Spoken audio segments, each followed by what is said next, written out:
Hi, this is Grace. And as most of you know, I am on this epic road trip, moving from where I was living all the way across the country, 3,000 miles to a new location, a new undisclosed location. Somewhere vaguely in the Northeast. Exactly. And as you probably noticed, I have someone here with me. I'm very, very excited. I have Phoenician Sailor here with me. Say hi. Hi. Hi. Yeah, I'm excited to be here. Grace and I met Grace last night, and we had dinner and talked and decided to try and do some kind of voice recording tonight. You're in DC for, I just snapped my pen. You're in DC until Until 5 o'clock tomorrow morning. so long before this will ever see the light of day. Yep, I'll be gone. You'll be gone. So anyone hoping to have come to DC to find Grace, you're too late. Catch me if you can.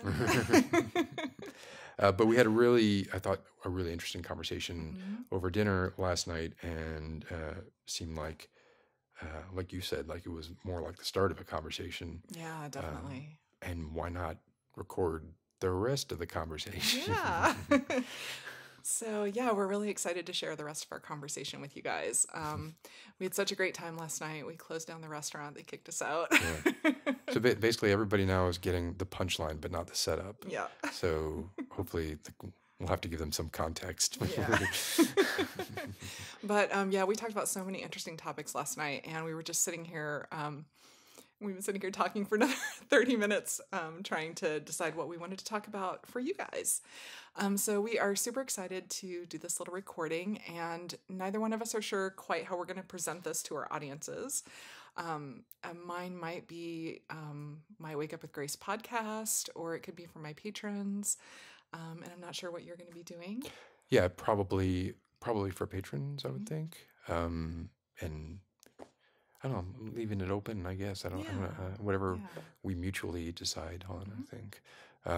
But it is interesting, I think, to note that when we sat down here in this unnamed hotel to talk about what we were going to talk about and not talk about, we ended up talking for like over 30 minutes. Yeah. And going off on all these tangents, and then being like, oh, darn, we're not recording any of this. Yes, yeah. So we finally decided just to stop and hit the record button, and we'll see what happens. I'm going to recreate some of those funny jokes and make them seem like it's the first time. Exactly. So what should we start with? So you had mentioned shoes. Yeah, I hate wearing shoes. I was intrigued by that. It's I don't know where like shoes would fit in like to the natural course of any conversation. So we could just start talking about why you don't like shoes. Yeah, let's start with shoes. So I really hate wearing shoes, and I think I've mentioned this before. I can't stand it. It makes me feel claustrophobic, and I like to feel the earth or the carpet or whatever under my feet. It makes me feel more grounded. That's interesting. I don't wear a seatbelt for the same reason. Really? Yeah. Like I feel. I always wear a seatbelt. I'm super. Oh, I have a story about that too. Well, so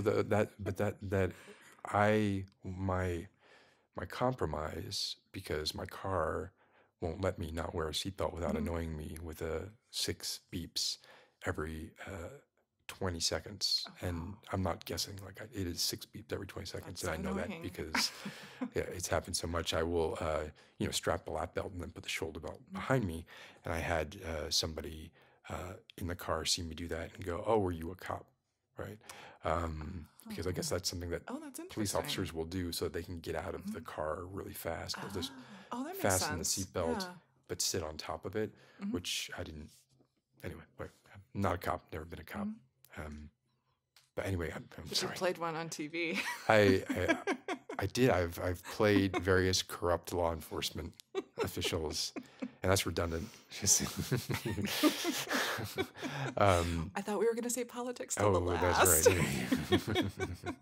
No. There are, of course, we'll say politics left, but of course there are plenty of boys in blue who are honorable people. Yeah. But the institution itself is a mess. But anyway, so shoes. Shoes.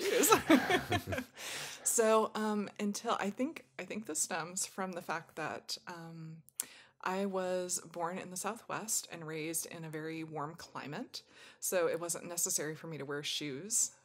And I actually didn't get my first pair of shoes until I was 2 years old. But when you say it wasn't necessary for you to wear shoes, you went outside. Mhm. Well, I mean, until I was 2 years old. So, Oh, I I see. was Oh, like, I yeah. wasn't really walking yet, so I was a baby and then a So you're saying toddler because it wasn't cold enough that you needed. that I needed shoes. Okay. Yeah. So I actually didn't get my first pair of shoes until I was 2 years old, and they were a pair of moccasins that didn't have any sole, like hard sole. They were just soft slip-on shoes. And I wore those until we moved to the Midwest, where it was snowing and cold, and I actually had to get real shoes. And my mom said I would cry and throw a fit and scream How and yell. old were you then? I think I was like 3.5 or 4. Well, imagine, yeah, I guess like imagine Mhm. if you had to wear the equivalent of shoes on your hands Mhm. after like 4 years of not doing it, and Mhm. like I could imagine how that would feel horrible if you weren't acclimated to it from Mhm. a very young age. Um, yeah, I'm not wearing shoes right now. Neither of us are Neither one of wearing us are wearing shoes shoes. right now. Yeah, and I put very like I have these are like not the Crocs that have the holes in them, but the fabric Crocs that you can just kind of slip on and kick off, and they're all beaten. I don't put much thought into clothes in general, but Mhm. yeah, shoes are probably. How comfortable are they? How quickly can I get them off? How breathable are Yes. they? This is going to be the most boring.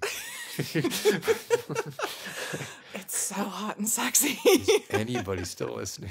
Hello, McFly. I know, Bueller. So now are you partial to like a type of shoe? Like when you had it? Well, I prefer just flip-flops. That's my See, favorite. but that's interesting because I find flip-flops horribly uncomfortable. Really? Yeah, like I can't stand them. Oh, Um, I prefer like something like like a slipper. wow. Aw. Comment below on what your favorite That's right. kind of shoe is. Yeah, tell us if you like to wear shoes or don't like to wear shoes. I have another kind of funny shoe story.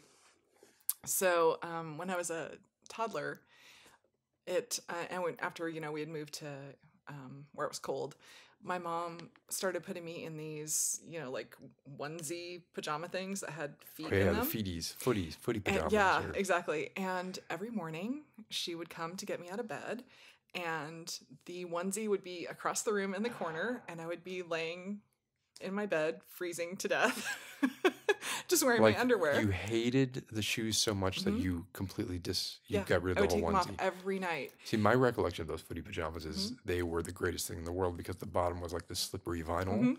and you could run across like a tiled floor and then like Mhm. skid. That would be fun.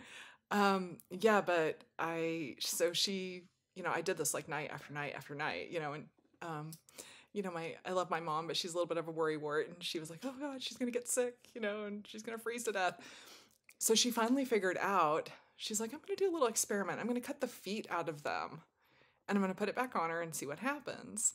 And she cut the feet out and she put them back on me, and I never took them off again.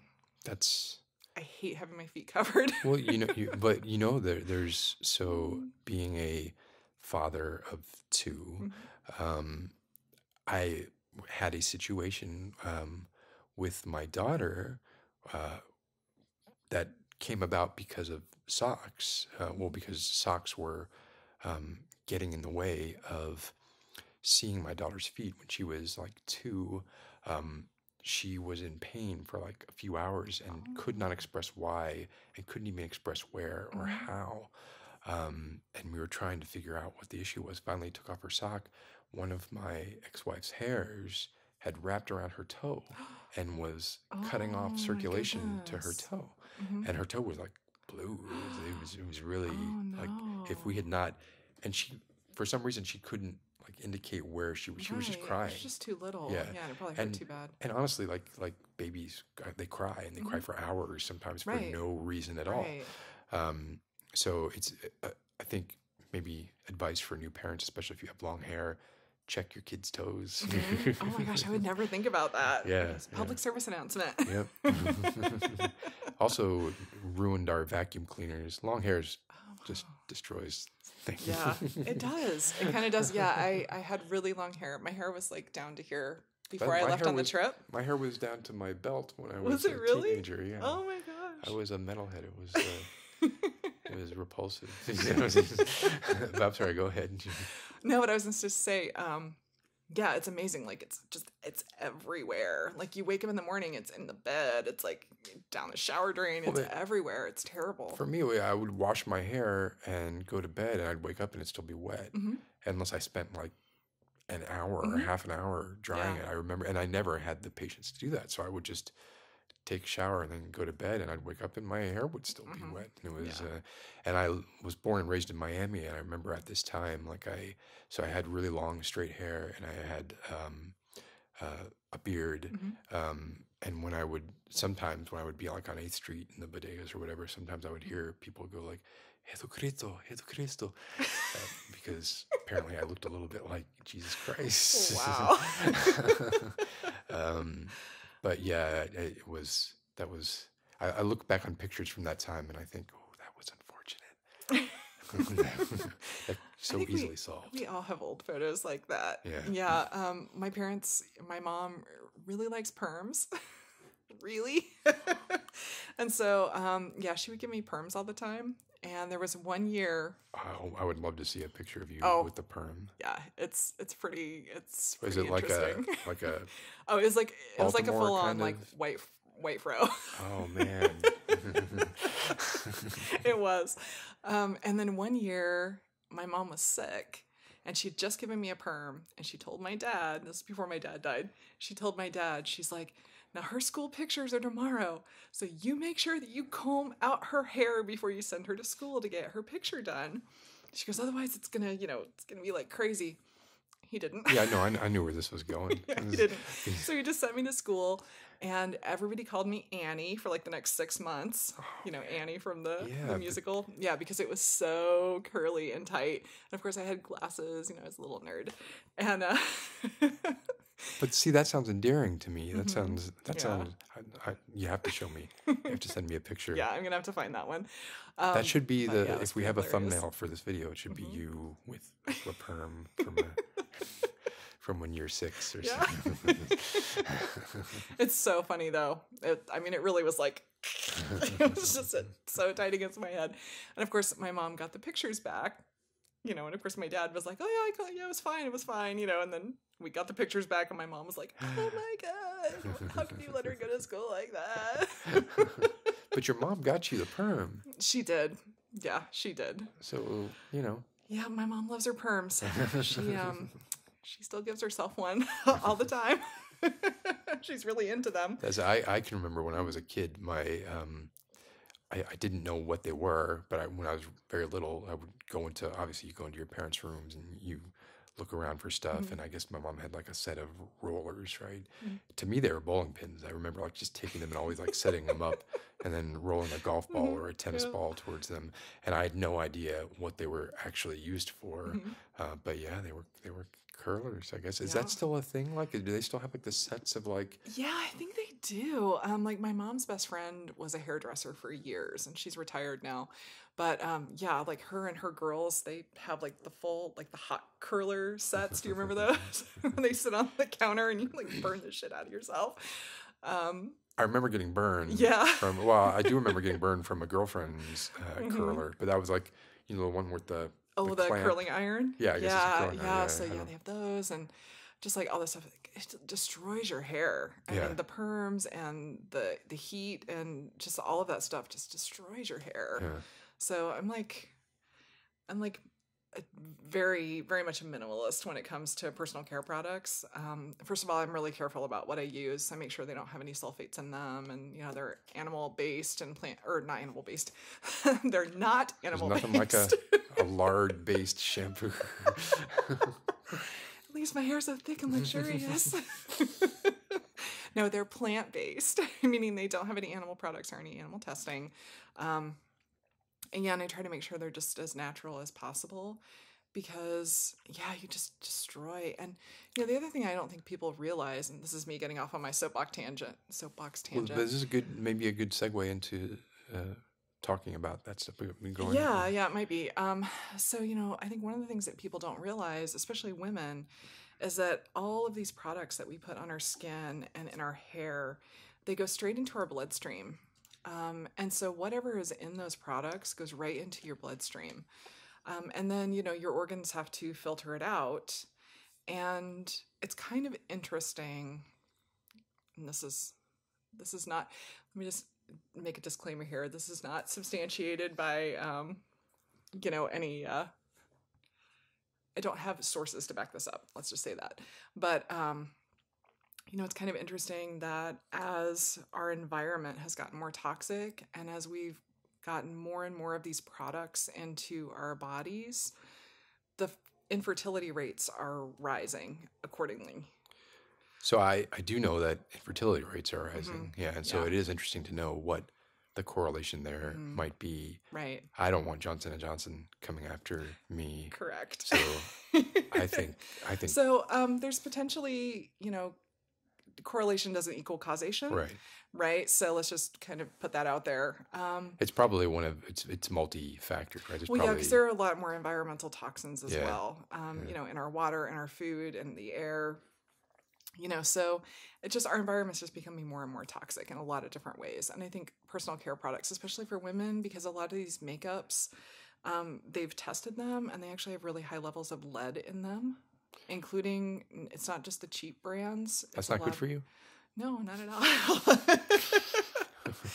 I think last year it was either 2017 or 2016 was the first year in like 20 or 30 years where the life expectancy of a United States male and female both didn't rise. I don't think it went down, but I think it stayed the same.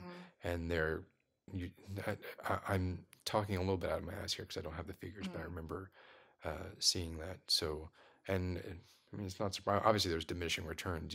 Your telomeres aren't going to last forever, no matter how well you treat them. But yeah, there's certainly things you can do to accelerate your own demise, and maybe that's a bad thing. Maybe that's a good thing, depending on your view on life, I suppose. The world is overpopulated. There is an argument to be made. Yeah. But yeah, so it is interesting to think about and speculate about what those causes could be, because smoking is almost gone. Right. I mean, people are vaping, and even if vaping is bad for you, it's nowhere near as bad as smoking, right? So, or it would be.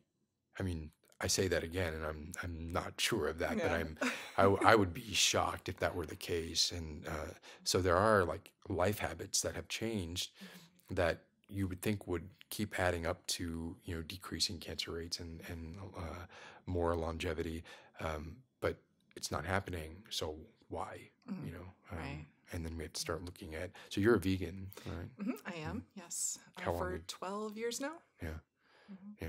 I've been a vegan for about an hour. Well, I'm glad I have a good influence on you. I was a vegan. I guess for me, like, and I don't want to steal the vegan thunder in any way. I do feel like there is consumption is brutality, right? Like that's just the way it is, and it's whether it's what you eat, or if you exist at the cost of something, right? So it's all about minimizing how much suffering your existence this is just my own personal way of looking at it. Minimizing how much suffering your personal existence and needs and wants cause on other non-humans, and humans, but honestly, really like non-humans, because they're innocent and we're complicit, right? So I've gone through periods where I was vegan, gone through long periods where I was vegetarian. I'm not right now, but I generally only eat fish and some chicken. But I certainly, I feel like part of like a lot of people get turned off, right, by veganism, Mhm. Yeah. and it might be that kind of false dichotomy. Like I feel like we can be like, hey, no, just don't do it so much, right? Like, Mhm. think about it. Like, Yeah. think about what the ramifications are of what you're doing. Uh, when you know, make yourself watch that video of, there's that very popular video where the cow is chasing a truck that just picked up one of its Mhm. calves, Yeah. right? And they're like, oh, cows don't, even know that they're their calves, or all these Oh, ridiculous they arguments. And cry for days and yeah, days and and pigs days. are the worst, right? Yeah. Pigs are. Um, I can't eat, like I haven't eaten pork in I don't Right. know Well, they're just 20 as smart as a years. 5-year-old child. Yeah. Smarter Well, than dogs. yeah, and smarter than probably a lot of 5-year-olds. Yeah, it's true. Right. So yeah, I can't. I got to the point where I could not. I still somehow can disconnect myself and be selfish enough to say, well, yeah, I'm still going to eat a chicken, right? But I can't do it with a pig. Like I Mhm. just can't. So I don't necessarily think that you need to like go out and slaughter your own pig to know, but Mhm. uh, you should watch the process. You should Mhm. know like what goes on in these slaughterhouses, in these abattoirs, Mhm. um, and if you can still move forward with it, then you can still move forward with it. But Mhm. you're doing so not out of ignorance, and you're Mhm. probably going to be more moderate, uh, Mhm. just as a result of being exposed to that stuff. But I'm sorry. So Right. you are a dyed in the wool. Well, not the wool, dyed in the Synthetic art wool. synthetic wool. Were your moccasins leather when you were That's a good question, probably. but you didn't have autonomy yet, so Yes, that's true. um, Wasn't my fault. so you're 100% vegan. Yeah, Yeah. yeah, I am. Now, I haven't been 100% vegan for 12 full years because, coming from a background that, my family's from the Midwest, um, by way of Appalachia. So, a lot of Southern, kind of Midwestern farm style cooking. So, very animal product heavy, Yeah, butter meat and on everything, dairy. right? Yeah. Yeah, yeah, very meat and dairy heavy. I remember growing up, we usually had one of two vegetables. We either had green beans or corn.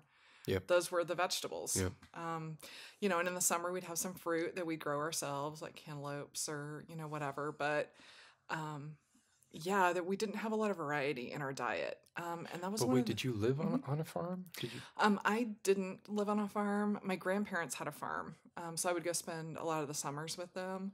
So I got exposed to it that way. And then my mom, being a farm girl, we had a huge garden in our backyard, and she was a housewife. So, she took care of the house, and we had huge gardens in the backyard, and, she would feed us and the neighbors, and, she would do all of her own cooking. And, we didn't have money. We were poor. We had done a little better than some of her siblings because my dad had a factory job, but, we didn't have a lot of money. Was your grandparents' farm, was it a full farm, or was it plant-based farm, or did it have everything? Was So they kind of went back and forth with like they always had chickens, and mainly for eggs, but they would also kill a chicken and eat it. Um, they had pigs kind of on and off, but I don't remember them ever like killing their own pig. It would be something that they would take like to a butcher or Mm, a neighbor or something, and then like they get part of the pig yeah. and you get the rest of it.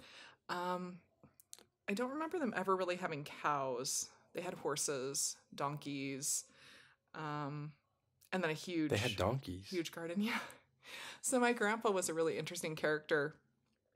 He was from Kentucky, and he loved to trade things. Oh, okay. So he would he would leave the house in the morning with a car, and he'd come home with a horse and a buggy. That's hilarious. It's like that game of like where you start with a paperclip and see if you can Right. get up to Exactly. Only he usually was going the opposite direction, which drove my grandma nuts. Um, yeah, so he would just make all these bizarre trades, and so they'd end up with weird animals sometimes. My grandma's like, "What are we gonna do with this?" Yeah, so that's what I was like, what do you do with a Mhm. donkey? You know? Yeah, well, you use it to plow, Yeah. because they didn't have electronic farm equipment for a very long time.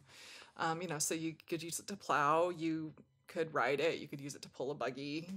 My grandpa was really big into like the buggy culture down Yeah, there. apparently. It's like it's Amish country, so Mhm. there's lots of buggies and stuff, and he would trade with the Amish a lot. Yeah. And yeah, it was it wasn't necessarily like I think when we say farm nowadays, we kind of think of these big agricultural um, operations, where they're producing all this food to sell, and Yeah, like it's like a money intensive making, farming. yeah, Yeah. intensive farming. It's like a money making scheme, right?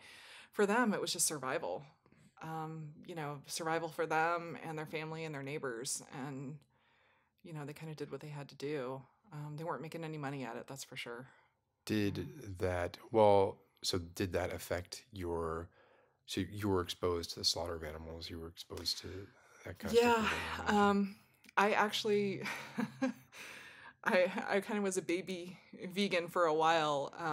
One summer we went down to the farm, and Grandma always would go get the chicken, and she'd wring its neck and chop it off and hang it upside down on the clothesline, a few feet away from our clothes that were drying.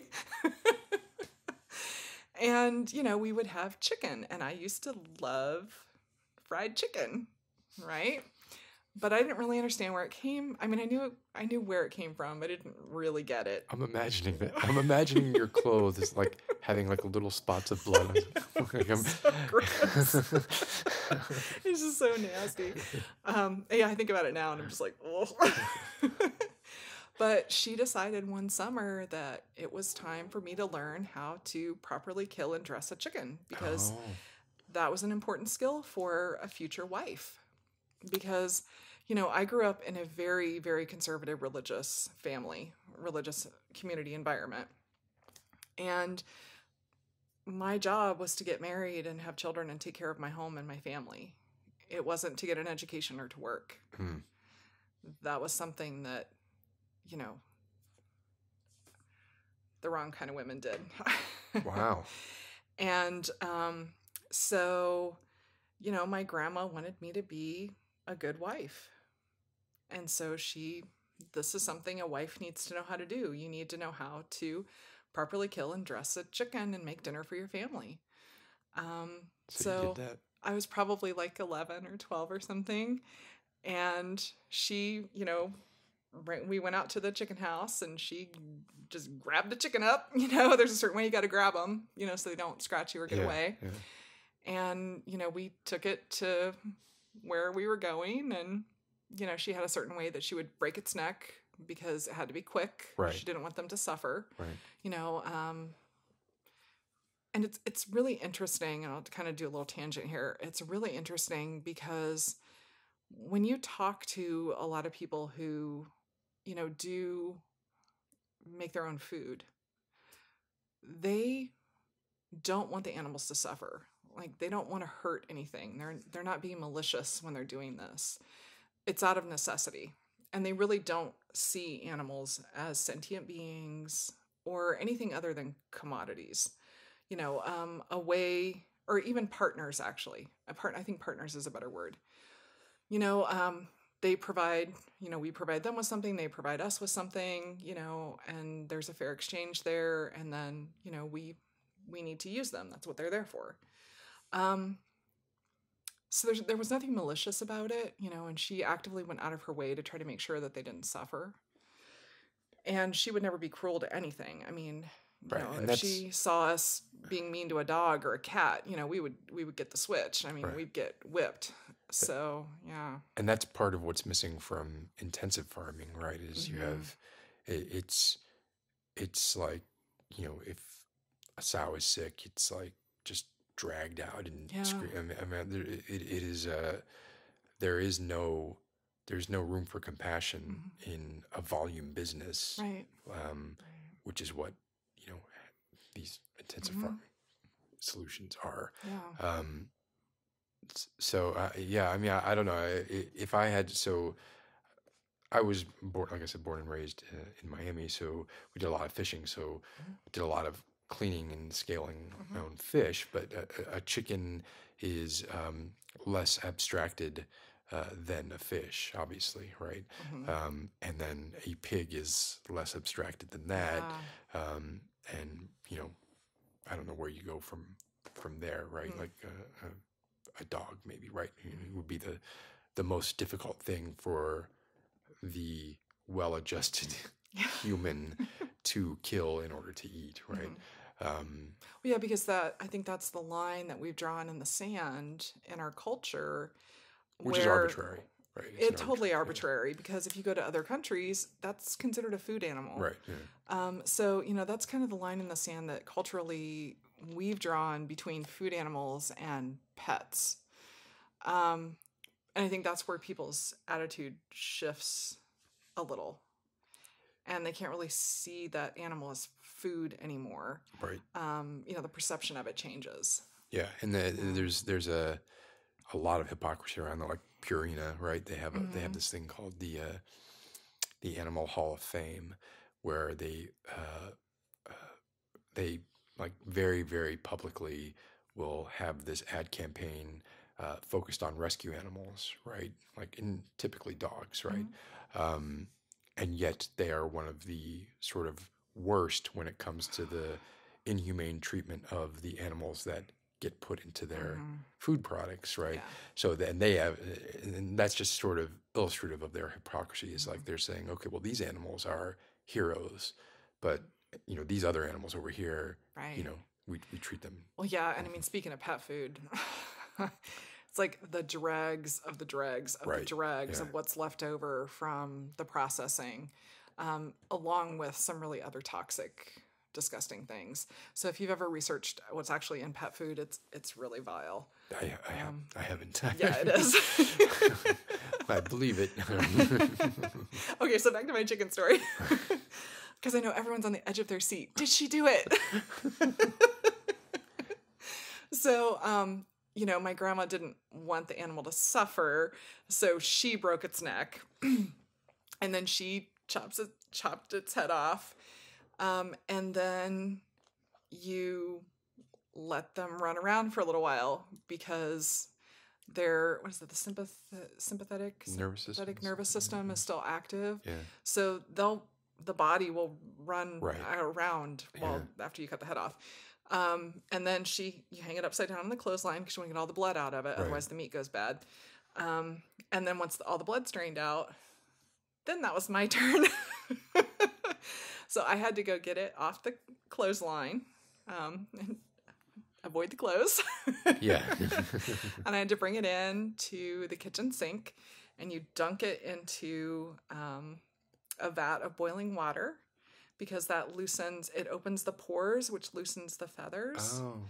So then you put it into a basin in the sink, and you pluck it, get all the feathers off at it. And that's a very How long does that take? I was going to say that very seems time like... intensive. Yeah, and you have to get everything out, even the little quills. So if the feather breaks off, you've still got to try to get the quill out. So you've got a pair of pliers, and you're pulling them out.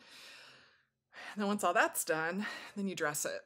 So you've got basically like a little chicken autopsy. You cut right down its sternum. You basically do a Y incision down the down the abdomen, the sternum, crack its ribs open, and then you get all the organs out of it. You wash the cavity out, and get it to the point where you can then start butchering it into pieces, legs, breast, thighs, and then you prepare it like you normally would a chicken from the store. And at that point, it is sufficiently removed from its live state that most people can look at it and not feel disgusted, right? Yes. But if and this has happened to me, right? You buy chicken at a store, and sometimes there will be feathers still, and that can be a disquieting right thing to see. It's a reminder. Like, oh, yeah, exactly, yeah. Or a foot, right?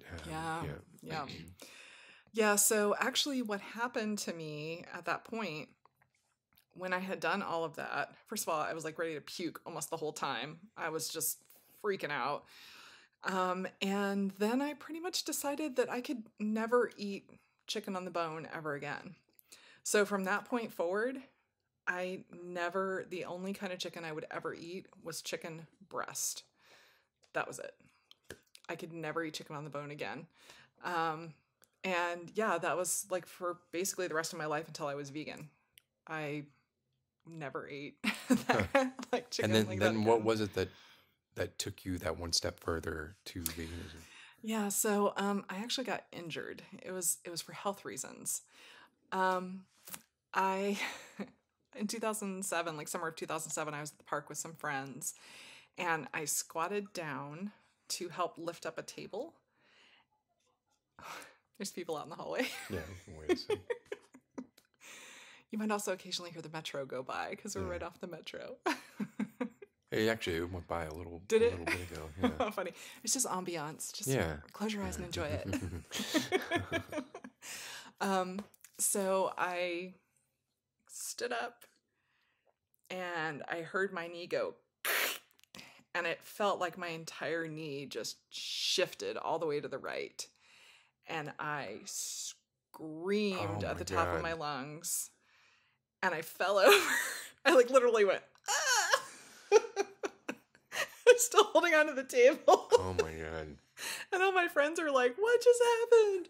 What? And so I couldn't straighten out my knee. I couldn't move it. It felt like So that's not it was dislocated. completely, That's like, so I tore my ACL. oh, okay. And my knee moved because my Yikes. ACL tore and there was nothing holding it in Yeah, yeah, anymore. So I couldn't move my leg, and I can't even describe the pain to you. And we were at the park because we were getting ready. It was Gay Pride Day, and the Gay Pride parade was, coming down the street. So they were closing off the park, all the streets. And so one of my friends went and got his car like really quickly, and they threw me into the car, and they, because the hospital is right down the street. So they tried to get out of the park. Well, the police didn't want to let them out. Of course, then they saw me like, in the passenger seat, and they're like, let us through. So they let us through. So went to the ER, kind of did the whole thing. And then, yeah, I remember they wanted to do, I can't remember if it was like a CAT scan or an MRI on my leg. And one of them had to hold me down in the wheelchair, and the other one grabbed the end of my leg and just yanked it because they said we have to have it straight in order to do this test. And I screamed. I couldn't help it. I just screamed. And they were like, we're so sorry. And then they did their little test and they found out that I had completely torn my ACL. So yeah, that But- wasn't fun. But how did that translate into you becoming? Yeah, so I know. So I went through about 6 months of physical therapy, and I finally got to the point where my insurance said they weren't going to pay for it anymore, and I was still walking with a cane, and just in horrible pain. And my last round of physical therapy, my therapist had mentioned to me that she said, well, tell me, what your diet's like. Like, what do you eat? And I'm like fast food twice a day and, junk, basically. Standard American diet, pretty Right, much. right. And she's like, you know that there are foods that cause inflammation in your body, right? And I was like, no, I didn't know that. Just like most people, we have no idea what food is doing to our bodies. Right. And I was like, no, I didn't know that. And I was like, well, what kind of foods? And she basically listed out everything that Everything I ate. you were eating. Yeah. That's like the Andrew Weil school of thought on foods that cause inflammation and avoiding Yeah. foods that cause inflammation. And it's basically, like almost anything with animal Yeah, byproducts in it. red meat, dairy products, sugar, Yeah. like the list goes on. And I was a big soda consumer at that time too. Just like most Americans, I would have my fast food with an extra large Diet Coke. Yeah. So yeah, not great. I'm a Coke. I'm totally like I drink Coke every day. Oh, do you? Every day of my life since I was probably 5 or 6. Like that's my. It's not my biggest vice, but it is like one of the things is I could get rid of it, and there were times where I've gone without it, but it's It's like my one concession I make to myself, and I'm just like, yeah, whatever. I'm just gonna drink Coke. Well, I'm that way with coffee, so Well, but see, same thing. it's not either or, right? I drink coffee in the you do morning both? and then Coke afterwards. Yeah. And I can't drink that. Like Diet Coke makes me feel Oh, ill, it's so right? bad for you. Like that artificial sweetener. Is, don't even get me started. Yeah, and even the ones that aren't like even stevia or whatever, even that will. I have like sensitive digestion, I guess. So like any sort of artificial sweetener gives me a stomachache essentially. Yeah. And then even like I say, stevia is apparently natural.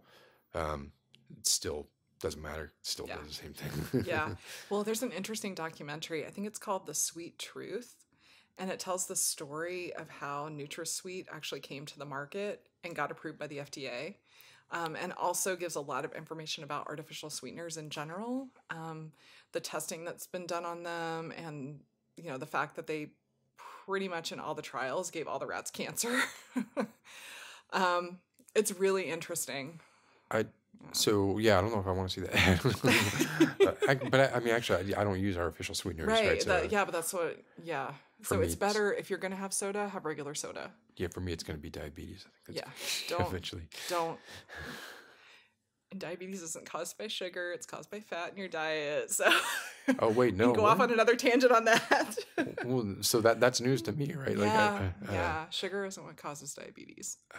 Oh. It's the fact that you have too much fat in your bloodstream. So, but sugar, if you think, go ahead. Yeah. So, your body needs glucose. Like your brain, that's what your brain and muscles use for fuel is glucose. It's the most readily available fuel in your body. You need it. So the glucose enters your bloodstream, and in order for it to get into your cells, that's what insulin is for.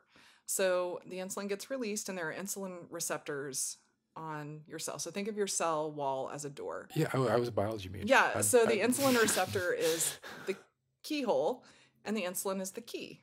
Well, if you have too much fat in your system, the keyhole gets plugged up. So the insulin can't connect with the insulin receptor, which means that the wall of your cell can't open, so the glucose can't get out of your bloodstream, and it builds up and builds up and builds up, and that's why your glucose levels rise and why you're diabetic. Huh. I didn't know that. I mean, it sounds like obviously they're both factors, right? Because I guess if there was and also fructose and glucose are I think metabolized differently, right? But I guess the point is I'm gonna drink a Coke every day until I'm dead. And that's fine. There's nothing wrong with that. Yeah. So you just don't have like oily French fries with it. Well, I do. Oh, and it's the French fries aren't the problem; it's the oil, not the potatoes. Yeah, I do that too, though. And you know what the best fries are? Beef fat fries, obviously.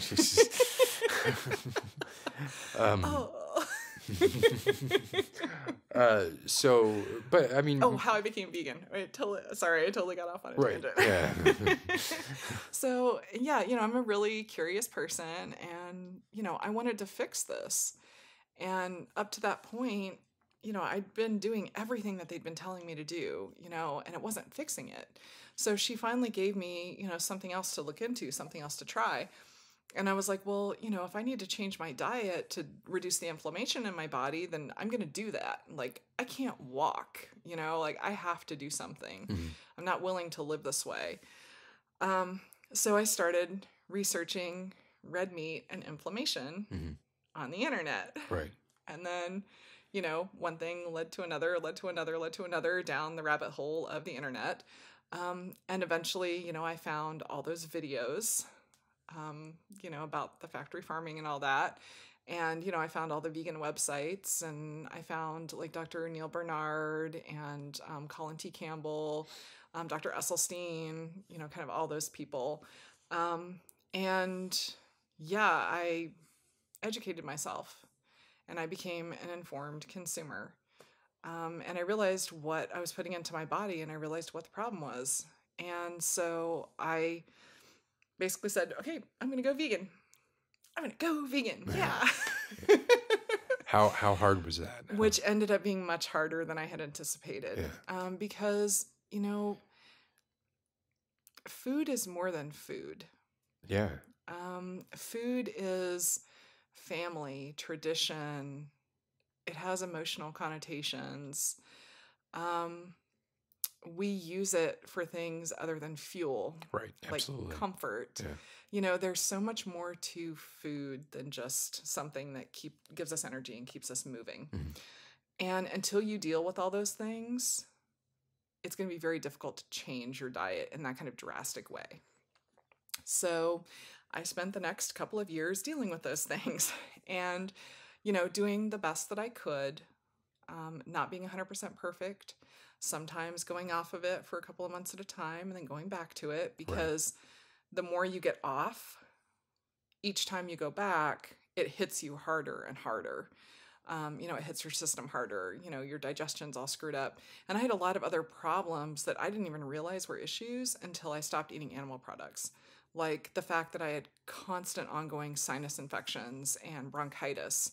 That completely went away when I stopped eating dairy products. And it came back when I started eating them again. Right. The inflammation, you can feel it in your body. When it goes away and then you go back to it, you can feel it. Like it just feels like everything is swelling. I had horrible IBS and that completely went away. Yeah. Just like gone. Well, dairy is it? Yeah, it was dairy. It was dairy. It was the meat, but it was mainly dairy. Yeah. And, you know, 75% of people are lactose intolerant and just don't realize it. We blame it on other things. Yeah, I am not lactose intolerant. I swore that I was, but I 23 to mead myself, and it turns out I am not that's good. lactose intolerant. Well, my body behaves as if it's lactose intolerant. But one of the things, and I think we talked about this before we started recording, was the knee-jerk sort of defensive reaction to being vegan, or like being told to go vegan, or sort of being almost like the stentorian sort of position of, well, I'm a vegan and you are not a vegan. What I'm doing is better for my body and for the world, and what you're doing is worse. And sort of like that knee-jerk defensive reaction to that. And I wonder if it takes the curse off a bit, if you're like, you know, do what you can, right? Like and like we talked about before, like, right, like maybe you can't be 100% vegan all the time, right? You're still reducing suffering in the world. And for me, when I was vegetarian and or vegan, and when I consider what I eat, I almost never consider the health side of it. But I always consider the infliction of pain or suffering on other side, that side of it. So for me, it was always like, well, you know, I'm not doing the best. I'm not perfect. And even if I were vegan, there would still be consequences of my existence that cause well, consumption is brutality. Going back to that, right? Yeah. So it's not just food, right? It's every aspect of every person's life. So trying to just like minimizing your carbon footprint, like Right. minimize your suffering, Yeah. your infliction of suffering footprint. And if you, I realize what you're saying. You know, like you're saying, like if you fail, and it makes it harder because it affects your body like in this really adverse way, and you get this sort of negative reaction going back to it again. Kind of like, I guess, like, you know, you get a spider bite, you get a reaction to it, and it can be mild, but the next time you get bit, it could be horrendous, right?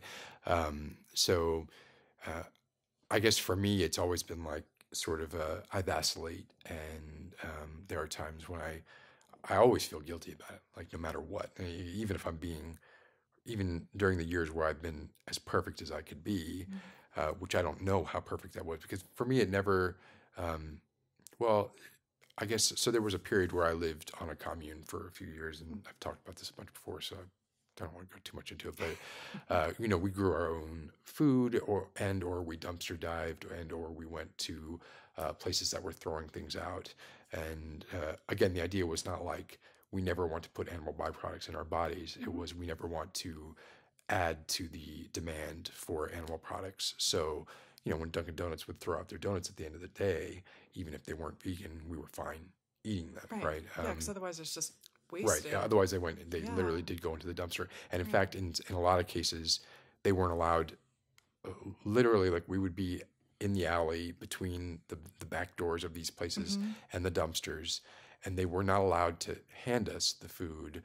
Like they had to go put it in the Right. dumpster, and then we would go like take it out. So when I say dumpster Yeah. diving, Yeah, it's like for liability reasons. yeah, we weren't Yeah. like actually jumping in and like searching through a dumpster. It was literally like, oh, they placed it there, and then we You were a took it. freegan. Yeah, that's pretty cool. It was, well, yeah, partially, right? Yeah. Well, yeah, without the totally vegan part. Yeah, Right. but- Yeah.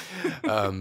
So I don't know what I guess my point was just like I feel like everybody could take small steps, right, to reduce the demand for certain kinds of meats, right? And if even that means just cutting out like one particular thing or whatever. Right. And Well, and I mean, if the whole world went 100% vegan all at once, it would be a catastrophe because, all these animals are already in captivity. What are you going to do with them? You can't just set them free. They won't live out in the wild, Right, and they there aren't can't. enough predators to deal with them. yeah, So yeah, it is something that's going to have to change gradually. And I think that, I've talked about this with some vegan friends before.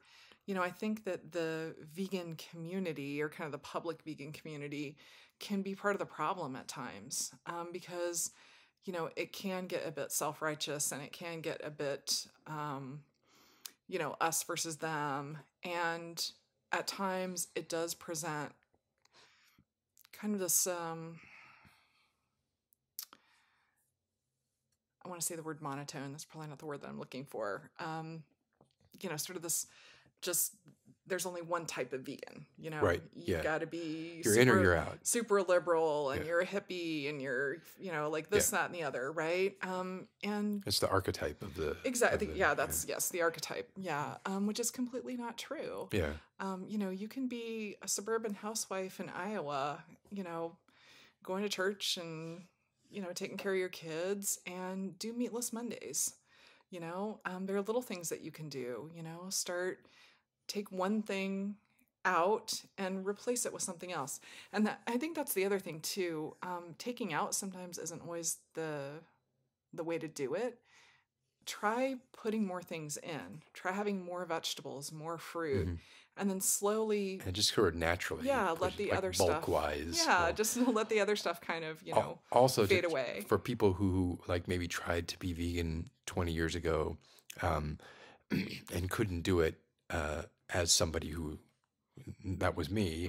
I recommend trying again, because things have gotten better. The milks have gotten better. The cheeses have gotten better. Let me like it used to just be like textured vegetable protein, and Right. like there weren't Satan. yeah, there weren't a lot of options, and things have definitely gotten better, at least in urban places. It's whatever. It's and anybody can eat a Boca burger. They're great. Well, and also, it doesn't have to be expensive either. Some of the cheapest foods on the planet are vegan. Rice, potatoes, beans, corn, vegetables. Yeah, lentils. And, Yeah, lentils. I mean, those are some of the cheapest things at the market, and they're completely vegan, and they're really good. They're really filling, and you're probably eating them already. So just take the meat out, Yeah, Yeah. I'm with you. So yeah, there are a lot of ways that you can do it that don't have to be so shocking to your system. Yeah, and so I originally did it for health reasons, and it did make a difference. I rarely, if ever, have any problems with my knee now, and my ACL is still torn. I never got it repaired. That's a Oh, whole nother wow. story. Yeah. The sports doctor that I was sent to told me right to my face that I wasn't an athlete, and he didn't expect that I'd ever really be athletic, so there was no reason for him to fix my leg. And that was it. That was it. Yeah. And at the time, I wasn't bold enough at the time to stand up for myself, or, to argue with the doctor. Right. And so I just thought, oh, okay, I guess I just don't deserve to have a leg that works, because something now I'm where- not an athlete. where too much time has gone by for it to be done now, Yeah. essentially. Yeah, it's just been too long. Uh, Because it's been what, 11, 12 years now. yeah, that's horrible. Yeah. And I don't have any problems with it now. Um, But if you ran, if I was a runner, yes, that would be a problem. right? But I've never been a runner. I tried running in high school, and it's just not my sport. Yeah. So it's just never really been my thing. It's not anything that I ever want to do. No sport is my sport. Yeah. um, So yeah, I originally did it for health reasons, but over the years I've developed a lot of other reasons, and that's really what keeps me vegan now, are the ethical, and kind of animal welfare and environmentalism. There are a lot of things that keep me vegan now. I love that it makes me feel great, and I love that it allows my body to function, at its optimum level. But that's not what keeps me vegan now. Yeah. so speaking of things that we put into our bodies, no, not that.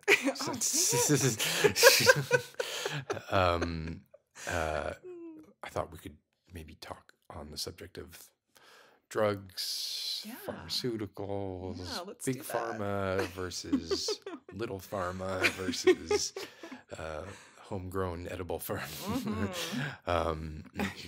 I don't know what your thoughts are. You're currently about 5 miles away from Washington D.C., where marijuana is legal to possess and smoke and sell if you have a license, but they don't give anybody licenses. So the way they get around it is they have these sort of fairs that you go to and you buy a T-shirt, and it comes with these edibles, right? Like that's sort of like what that's their way of getting. That's the loophole, right? Because basically this law was passed, but then they were like, okay, well at the state / non-state level that Washington D.C. is, they were like, well, we're just never going to give anyone a license to sell it.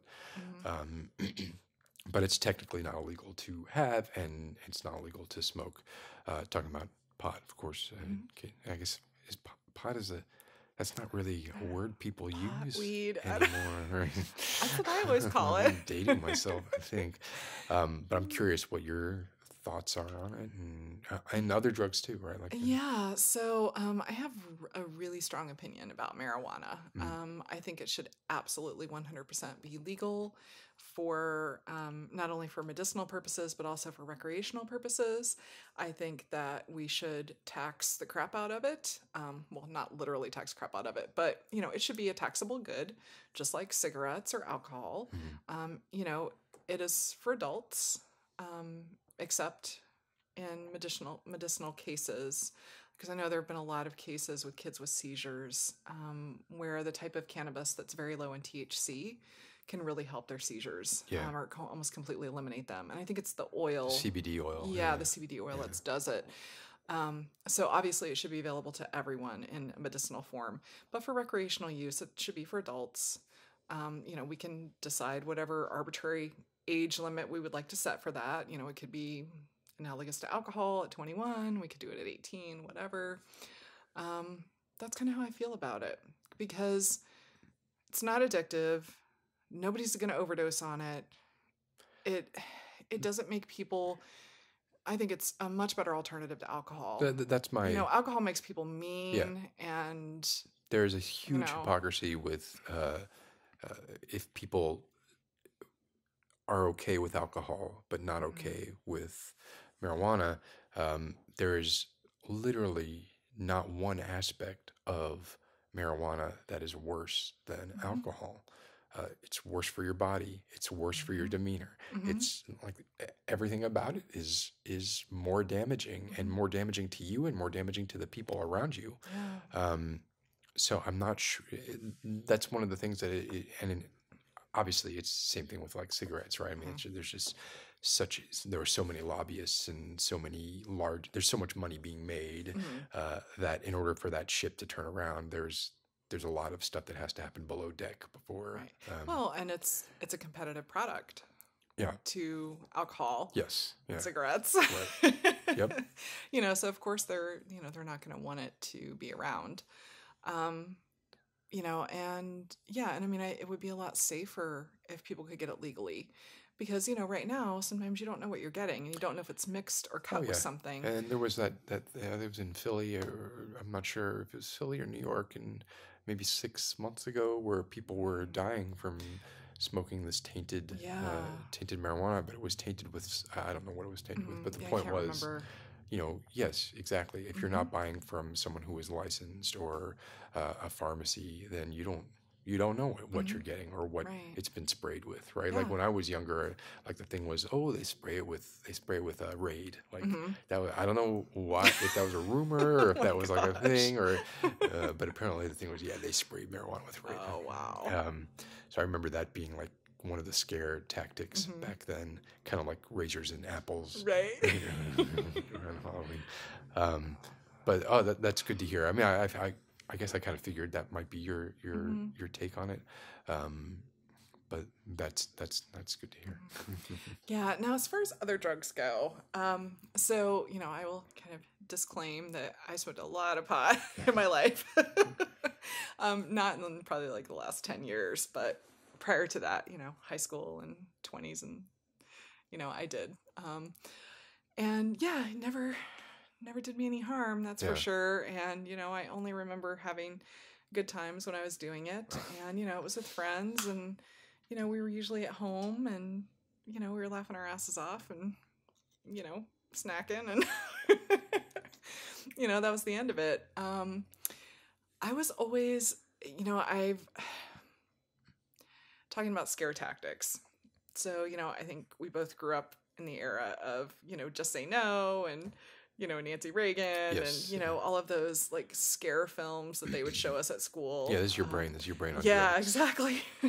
I learned it by watching you. Yeah. That Yeah, whole that kind all of those stuff. commercials. Yeah. So, yeah, I was always afraid to try harder drugs, because I was afraid that, it would give me psychosis, or it would, kill my brain. And That was always my initial fear too. yeah, And also, and I was like, I want to be in control. yeah, Like I right, had this thing with right. control. But yet somehow, funnily enough, I never had any problem like getting wasted every Right. weekend on Yeah. alcohol. Yeah. And it was almost like a badge of honor, how much you could drink, Yeah. how No, much I you never, could I binge never drink. drank. In fact, I never did any drugs at all until getting out of high school. Like Really? up until that point, I was sort of a straight edge, Hmm. a straight edge kid. And it was for those reasons. It Hmm. was like, no, I don't want to put those pollutants in my body, because they're gonna, affect my brain in some Hmm. way that I don't know. Like I almost, like, there was a part of this paranoid part of me. I was also a sci-fi nerd, right? Hmm. There's a paranoid part of me that thought that it would uh, forever change my brain chemistry, and I wouldn't even know it, right? So I had all these kinds of, and they were fueled by, Hmm. these fears were Right, fueled by that kind right, of yeah. uh, misinformation or disinformation, Yeah, or it was totally disinformation, yeah, because they were actively going out of their way yeah, to yeah, not tell us the truth. right. Because yeah, I mean, some of these drugs are very harmful. I mean, like heroin is, not good.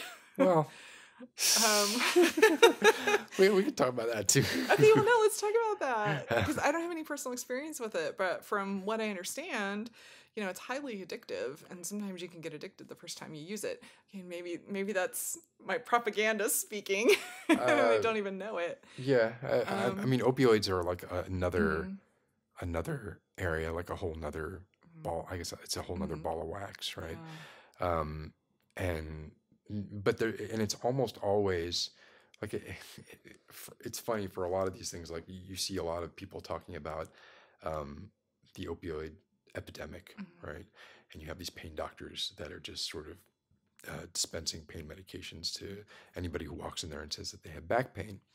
Um, and then you have uh, people who have terminal cancer who are being denied right. medications that they need because of this campaign about opioids. Mhm. And it is true, right? That, like OxyContin is it's pretty addictive, Yeah, it is. and it's It is. pretty there's a reason it's Hmm. addictive, right? I mean, it's I don't know. So you've had some It's really surgeries, good. yeah, It's like really good.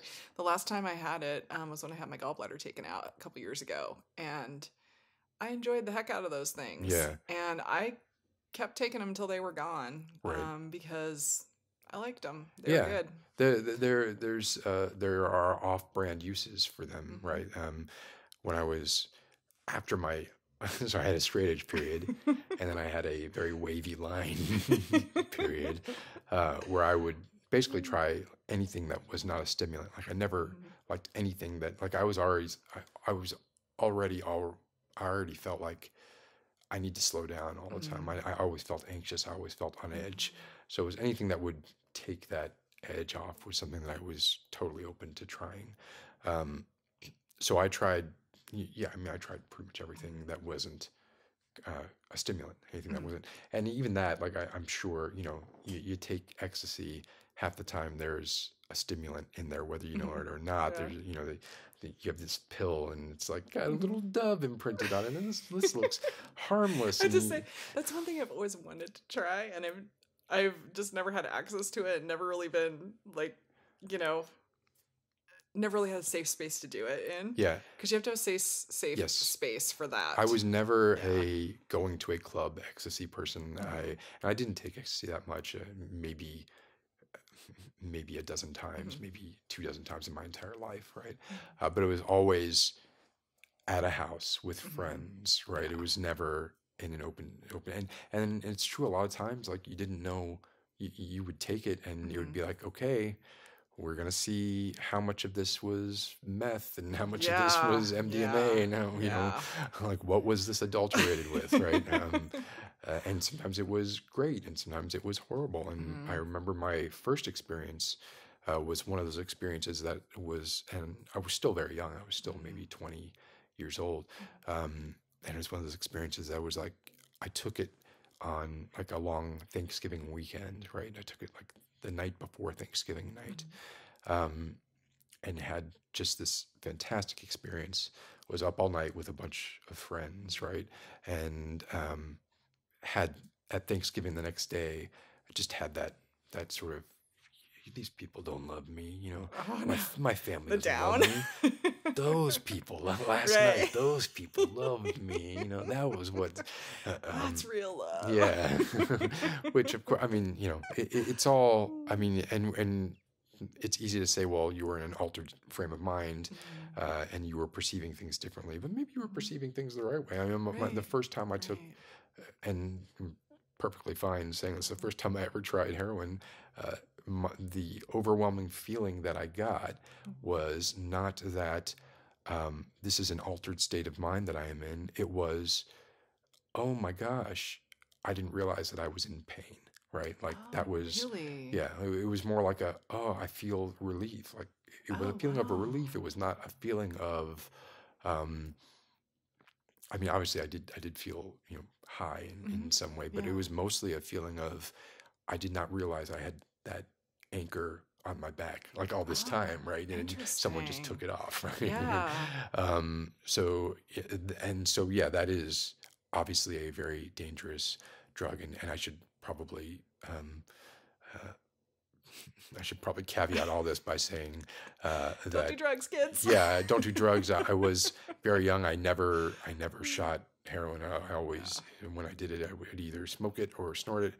Mhm. And again, like ecstasy, that was like maybe a dozen times in my Mhm. life.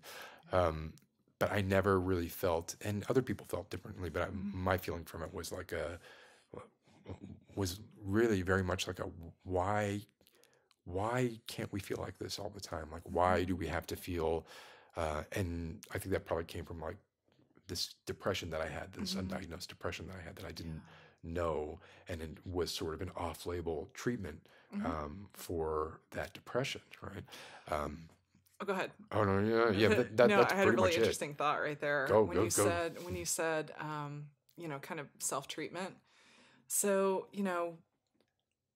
we have a serious healthcare crisis in our country. Um, I think a lot of places, a lot of people can't afford healthcare, or the healthcare they have is not adequate. The deductible's too high, they can't get the care that they need. So a lot of people do end up self-medicating, Yeah. especially people with mental illness, Mm-hmm. because either there's a stigma and they don't want to seek treatment, they're not ready to, admit that they need treatment, or the treatment's just not available to them. Right. Yeah. And, we were talking last night at dinner, I think I was talking to you about this, about how expensive these drugs can be from the pharmaceutical companies. As most of one of my siblings has mental illness and is medicated for it, has a mental illness and is medicated for it. And just one of his drugs costs $800 a month. Yeah, that's insane. And so if he wasn't on Medicaid, he wouldn't be able to afford his medicine because his disability is only $700 a month that he gets from the feds. So it doesn't even pay for one of his medications, let alone support him at all, right? Yeah. So when you're in that situation, what else are you going to do? You have street drugs available to you, right? Which, like you said, can be adulterated and aren't always completely reliable, right? But and that's where fentanyl comes in and basically kills. I mean, we've lost so much music to fentanyl, right? Yeah. In the last few years, that it's disgusting. Yeah, it's sad. But yeah, you're right. I mean, that is sort of when you don't have options, or you no longer have legal options, right? You're going to look for whatever you can, right? So, so let's make more of this stuff legal and safe. There's some really amazing programs in other countries, specifically Scandinavian countries, where there are places that people can go to shoot up. And they have nurses that are there on staff. Yeah. They give them clean needles. They give them a safe space to do it in. They monitor them to make sure that they're okay, and, make sure they don't, choke on their own vomit if they pass out and throw up, right. Or to make sure they don't overdose. What they receive is clean and unadulterated and safe. And yes, there is still an addiction problem there that has to be dealt with, but they don't, they're self-medicating. Yeah. And so they help them to do that in a safe way. And addiction's an interesting concept too, because we're perfectly fine saying, take Zoloft every day for the rest of your life, or take the statin every day for the rest of your life, or whatever it is, right?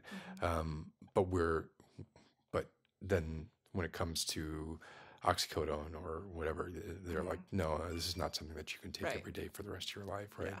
Yeah. Because the fear there is that it just kind of balloons into something that then spirals out of control. Well, and I think there's also, let's be honest and talk about it. There's a monetary component there. The drug companies, they want you to be on medications for life. That's how they make their money. Yeah, they don't want to cure you. They want to treat you. They don't want to cure you. They want to treat you forever. And so when you go outside of that system and you're getting your medication somewhere else, you're cutting into their bottom line. So, of course, they're not going to want to make that legal. They're not going to want to, allow that to continue. So they're going to criminalize it, force you back into their system, so they can now make money off of you in the jails. It's interesting, all the forces at work beneath the surface, right, that are, and that and even no matter how conscientious you are and how much research you do, right, like how much of the truth are we really seeing, and how much of the backroom dealings are we really seeing, or do we really know about? Probably not much. Not much. We're presented with this story and we can be like, yeah, I doubt it. It seems like there's something else going on there. But we don't know what that is. Right. And certainly makes it difficult to stop when you don't even know what's going on. Right. Which is one of the reasons, say what you will about WikiLeaks or whatever, but as far as the proliferation of information goes, as much information, in my opinion, right, obviously as much information as we can get out as often as possible, as transparent as we can be, whether people want us to be transparent or not, the better, ultimately the better things are going to be. Generally, I don't think too much information, the compartmentalizing and obfuscation of information that's how Mhm. authoritarian regimes come about, right? It's not, Right. and that's why the first thing that happens when somebody who is authoritarian comes into power is they want to clamp down on that information, Mhm. right? Mhm. So yeah, the more information we can get out, the better. The more people, the more whistleblowers we have, the better. Mhm. There are a lot of issues with Julian Assange, and there are even issues with Edward Snowden, and but some of the things that they have done, I think, have as whistleblowers Mhm. have not been, in my opinion, they're not treasonous. Mhm. They're beneficial to the human race. Yeah. If anything, they're patriotic in a Yeah, way. maybe if not patriot, they're human patriotic, right? Like Yeah. maybe like yeah, Yeah. they're patriotic in that they help humanity as a whole. Maybe they hurt the Mhm. U.S. in a way that Mhm. somebody didn't want. You know, Yeah.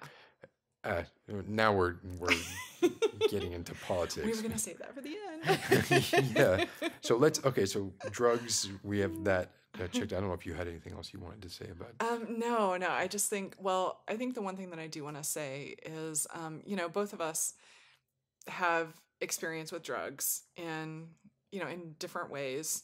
And I'm sure a lot of you listening possibly have experience with drugs as well. By talking about these things and sharing our stories and sharing our thoughts, we're not necessarily promoting this for anyone or saying you should definitely do this. Everybody has to make that decision for themselves, but just be safe, be careful, be informed, and make your decision. Um, Yeah. that's Yeah. all I can. That's all I have to I say. agree. Especially, there's really no excuse now, right? Hmm. Like in the '80s, maybe pre ARPANET, right? There Hmm. might have been an excuse for not knowing the risks of anything, right? Hmm. But there's no excuse now. Like Yeah. we all have a World Book Encyclopedia Hmm. in our phone, right? So, Hmm. so Check that computer you have in your yeah, pocket. pick it up. The thing that your teacher said you would not have, so Right. you had to show your work because you weren't going to go through life with a computer in your pocket. Damn Uh, it. yeah. So the next thing I have on my list Mhm. is sexuality. Yeah. Yeah. So we had a really great conversation last night about this topic, and kind of my thoughts about ASMR and what the purpose of it is and the the different needs that it can serve. Because all of us are different. We all have different needs, and ASMR is all about intimacy. Um, and as human beings, we have a lot of different types of intimacy in our life. We have our platonic relationships with our family and our friends. Well, sometimes platonic with our friends. And then we have, our romantic relationships and romantic intimacy in our life with our partners. Um, Sometimes our friends. That's a gray area sometimes. And I think as humans, we need that full spectrum, to feel whole. We have those needs in us, and if they're not met, we have to try to find them somewhere else. And I think one of the things that I really like to impress upon people, because a lot of the pushback that I hear about sensual ASMR or erotic ASMR is that, well, these people just need to go out and they just need to find a real person. And I think that's very presumptuous Yeah, short-sighted and and presumptuous. short sighted, because not everybody has that option. Even if they want it, not everyone has that option. Yeah. Right. There are a lot of people for, various reasons that aren't able to have a partner or have decided that that's just not something, that's possible for them. Um, and sometimes due to circumstances completely out of their control and really out of their, it's not what they would want for their lives. It's not the ideal that they would want for their lives, but they find themselves in that situation. And they still have that need in them.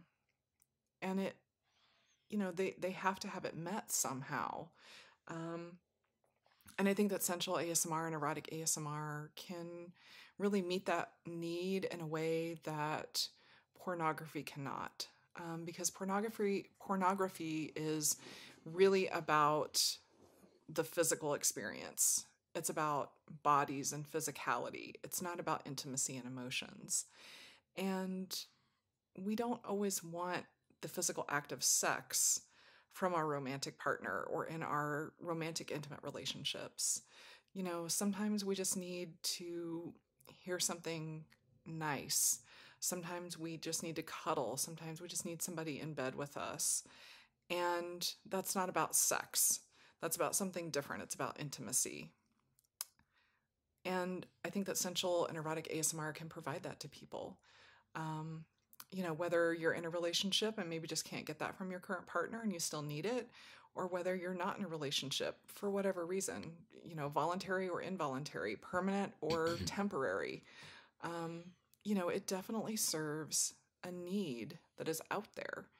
And just because you have romantic intimacy in your life doesn't mean that that replaces platonic intimacy or that it's better than or less than platonic intimacy.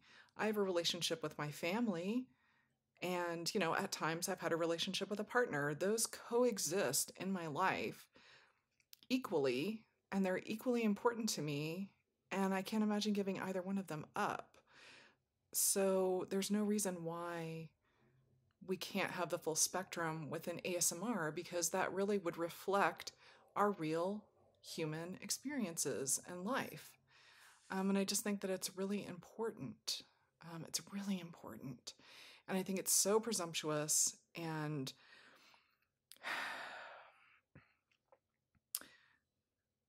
just really unrealistic for, people with this need to be dismissed in this really callous, offhand kind of way, that almost indicates that there's something wrong with them, or they're deviant in some way for wanting what we all want, and there's nothing wrong with it, and there's nothing dirty or bad or, whatever other adjective that someone wants to come up with.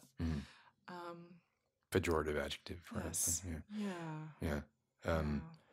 I don't know if you were My done. monologue is over now. Well, I thought that was very well said. So let me, God, I don't want to talk in like absolutes like this, but so the accusation levied by some is that sexual ASMR tars ASMR, because ASMR is still a niche genre that people don't understand, that the existence of sexual ASMR tars non-sexual ASMR artists and sort of slows down the acceptance of ASMR broadly, getting it to a point where it gains widespread acceptance. And let me also just say, I think that's bull, right? Okay, but I'm saying what I have heard some other people say, and I'm curious what if someone said that to you or was having a spirited debate with you on that, like what would your response be? Yeah, so I think there's a couple of different issues here, and I think they get conflated. So one of the issues, the bigger, broader issue, is the assumption that is being made that sexual content is bad. And really that stems from this underlying puritanical culture that we've all been raised in and, kind of have assimilated to. There's also an element of misogyny there, that, women are sex objects, and that if you choose to put yourself out there in that way, that makes you less of a socially acceptable woman, or, it makes you, some things that I'm not going to say. Yeah. And I think sometimes other women can be especially virulent in that attack, because I think sometimes they want to prove that they are not that. So they are socially acceptable. They are good girls. They are okay to, move in a way in society that women who are sexual cannot. And that, hopefully men will see them as mates or as viable partners rather than just playthings. And again, that stems from the culture that we've been raised in, The patriarchy. The patriarchy. That word's got to be said. So, I think that a lot of people are operating from a faulty foundation to begin with. So I think we all need to stop, turn around, examine that, and see, if we want to continue with that or if we want to change that. Yeah. Are we complicit? Yes. Yeah. Yeah. So that's the first issue that is here, right? Is this assumption that sex is bad, people who participate in sex in a public way are bad, and therefore, we've got to distance ourselves from them because we don't want to be bad. So that's the first issue that's happening here. I think the second issue is, kind of goes back to what I was just talking about. The fact that, we are all sexual beings in our real lives in one way or another. We all have that need. We all have that drive. It's the biological imperative, Yeah. But for some reason, we don't want to talk about it. We don't, it's supposed to be hidden. Yeah, it's like we pretend it doesn't exist. Secret. Yeah. And so, people who kind of express that need or people who try to meet that need in a public forum, really get ostracized because it's not supposed to be something that you talk about. It's not supposed to be mixed company. That is behind closed doors. Sex, religion, and politics, right? Those are three things you're not supposed to talk about. A very English sort of. Yeah, exactly. So I think that there are a few different things that are contributing to this, this kind of belief that sexuality or sensuality is tainting ASMR as a whole, and it's making it less legitimate, and I don't really think that's true. I mean, if anything, I think that it makes us a really unique art form because we're able to really holistically help an individual. So, you have someone who's lonely, you have someone who's, unpartnered or partnered but can't have that need met. Where are they going to go? Where are they going to go? Yeah. It's like, what are they going to do? So, there are times, and even myself, there are times that I want to have platonic ASMR. I need a caring friend. I need someone to comfort me. I'm not feeling sexual and I don't want that element to what I'm listening to. But there are other times that, I do want romantic intimacy. I do need, a partner, and I'm bisexual, so I listen to men and women equally. And it's not all or nothing, right? It's not like there's a line where all of a sudden this is like, even like, because I've listened to your audios / videos before, and some of them, like, they can be they are intimate and sexual in nature, to like vastly varying degrees, right? And some of them I will listen to go to sleep to, right? And even the ones that might be considered, oh, this is sexual, right? And to me, first of all, I guess beauty and sexuality is in the eye of the beholder, or whatever, so, or the ear of the beholder. Well, that's it. This is also subjective. Yeah, exactly, right? Art is subjective. That's the point. Yeah, and I mean, honestly, what did pornography destroy films, right? Like, what I guess I'm of the opinion, not that my opinion, being a male, right, I feel like my opinion shouldn't matter that much when it comes to this, right? But my opinion is, I'm going to say my opinion anyway, Do it. is that even if that were true, even if that premise were true, even if sexual ASMR or the existence of sexual ASMR clouded the minds of the puritanical to the point where it slowed the acceptance of ASMR as a mainstream media or a mainstream. I don't even really know don't even know how to define what ASMR is yet. Like what it's an art form, right? Right. It is a new mode of it. It's a mode of Mhm. expression, right? Using different media, audio, visual, some tactile, right? In ways that aren't yet totally defined and are sometimes mixed, but are all under this umbrella of trying to connect with somebody's brain as directly as possible via these different stimuli, right? So, first of all, to ignore sex in that context would be like just we're just leaving this huge chunk Right. out, and we're just gonna pretend it doesn't exist, right? Like, but then also if it does slow the process of acceptance, well, then so be it. Like it.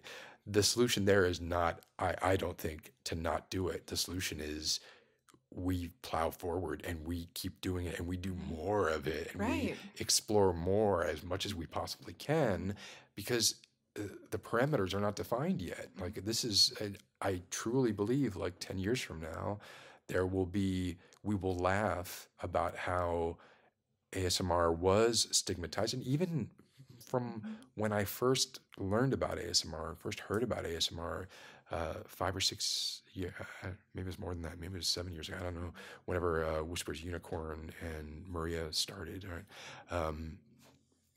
They were being ridiculed. I found out about them because they were being ridiculed, right? Oh my goodness. In a group email at my work, and someone was passing around, I think it was a gentle whispering video, where they were like, "Look at this! This is ridiculous! This is so funny! This is it!" And I watched it, and I was like, "This is not funny. This is like." You're like, this is cool. I'm like, all of a sudden, I went into a trance, and I was like, and to me, like, I was just like, "Yeah, you guys don't know you don't know what you're missing, you know." Right. And now, at least half, probably many more of those people are ardent ASMR fans, and I know this because they have told me, Yeah. right? So I mean, I feel like the acceptance is happening. You see, like, you know, Cardi B, everybody's like, ASMR is the thing now. It was part of YouTube's Rewind, right? So it's a juggernaut. There's no stopping it. Like, I feel like people shouldn't be so concerned about that aspect of it, because for the two reasons that you mentioned. One, it shouldn't be a problem, right? And if we act like it is a problem, then we are complicit in perpetuating a problem that is not a problem. Right. And two, nothing's going to stop it anyway, right? Right. So, Well, I think, you can kind of think of it. Actually, your film analogy was a really good one. So films run the gamut, from G-rated all the way up to, adult films. It doesn't mean make any one of them along the way any less legitimate, but they're clearly labeled and marked for who they're made for, the audience that they're targeting, and who it's appropriate for. ASMR can be the same way. I mean, there is ASMR for children. Whispers Red has a children's ASMR channel. It's really cool. And that's fantastic. A lot of kids need and there's that. ASMR being done by children Yeah, too. yeah. I haven't watched any of it, but Neither I have know I. it's out I there. know of Life with Mac. Like, that's the only one I've ever heard of, but I Yeah. don't watch it, and I'm not sure how I feel about it because I haven't. But it kind of makes sense, if you're that age, you might want someone your same age to speak to you. Caring friend role play. I'm assuming all of these are, platonic kind of role plays. Um, caring friend or family, a sister or brother. Yeah. It could be really comforting.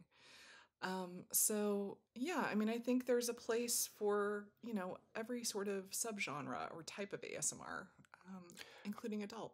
I think the point that you bring up there is really legitimate. Like, the labeling point, right? Like, I think it's important to be clear, Yeah, I agree with you. because if there is, and I don't want to go back on anything that I said earlier, but like, if there is any of that sort of knee-jerk negative reaction to sexual content, I would think that maybe it would be like, if you got chocolate in my peanut butter, right? Like, Right. I'm watching what I think is a very I don't want to say banal, but Mm-hmm. sort of straightforward, very bland, vanilla Mm-hmm. ASMR video, Yeah. and all of a sudden it goes into an area I didn't expect, right? Right. In that case, then maybe I could see somebody like Mm-hmm. having a negative reaction to it and Yeah. being like, "That's not what I thought. That's not what Yeah. my kids could be watching Mm-hmm. this, like that kind of Right. thing." But if it is clearly demarcated, right, Mm-hmm. that's that's the solution, right? Right. This is not, we're in new territory, but it's been covered before, Mm-hmm. right? So Yeah. why Yeah. reinvent the wheel? Exactly. Yeah, and there really isn't a reason for all this demonetization. And we even talked about that last night. We really don't know what's causing the demonetization.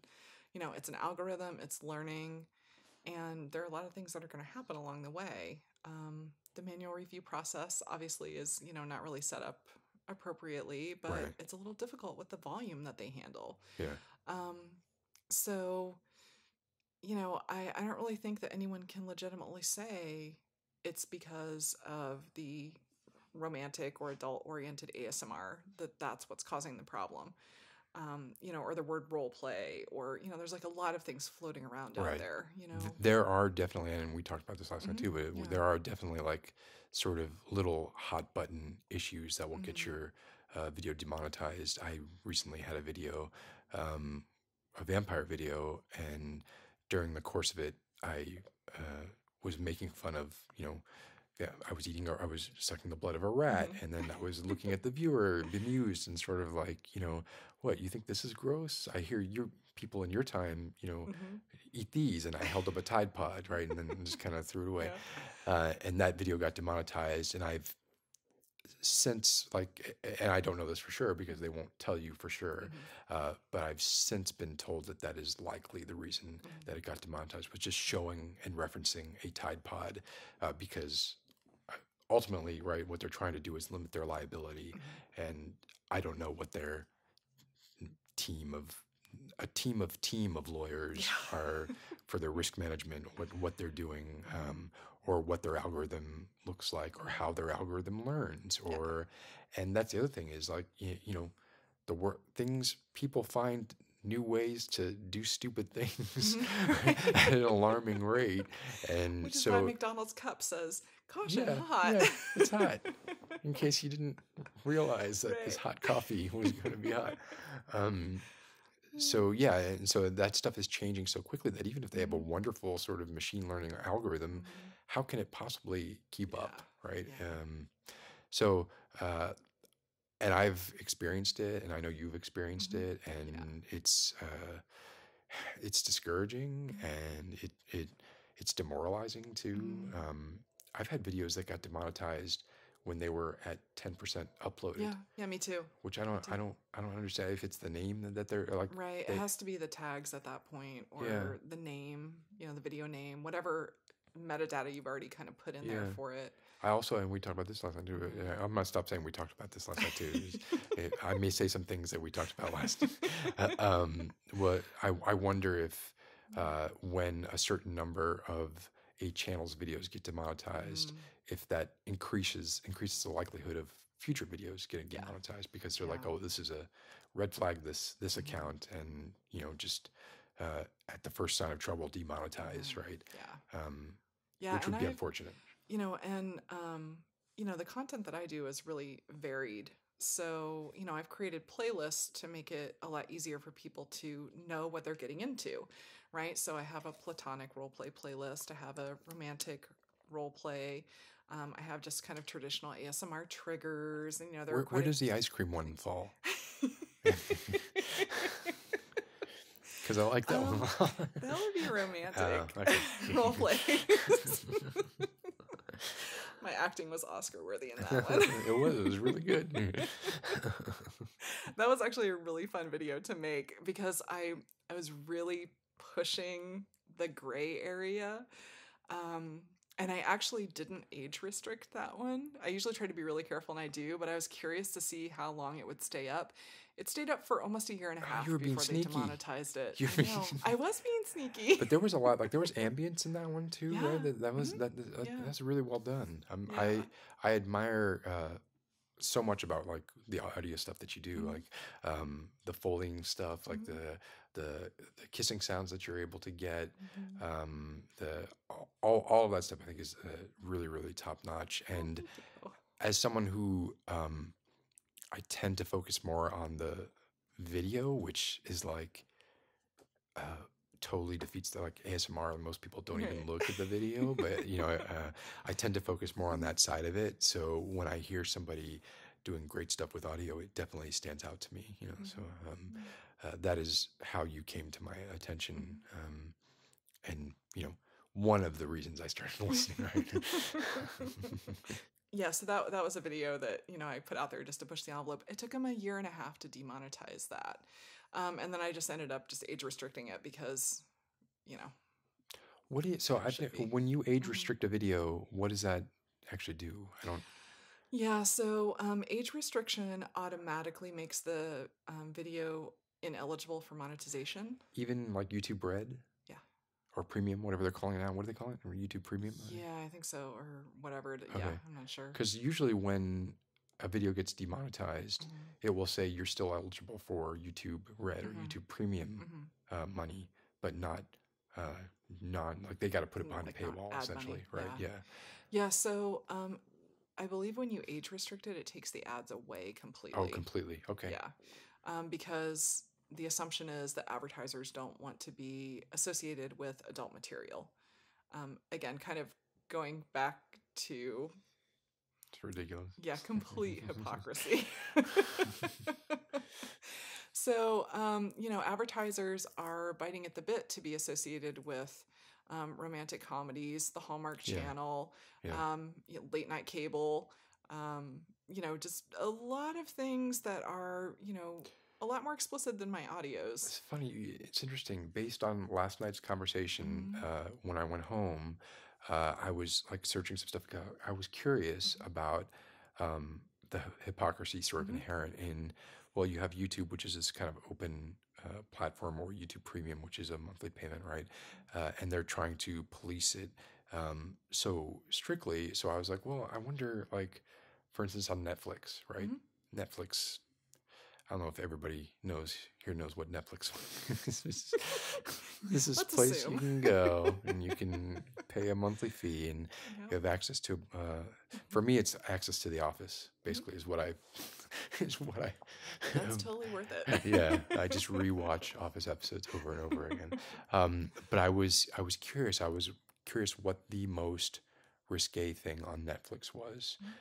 So last night I Googled that and I was like, oh, I wonder what it is. Like, and the first thing that came up was this movie called Love. Mhm.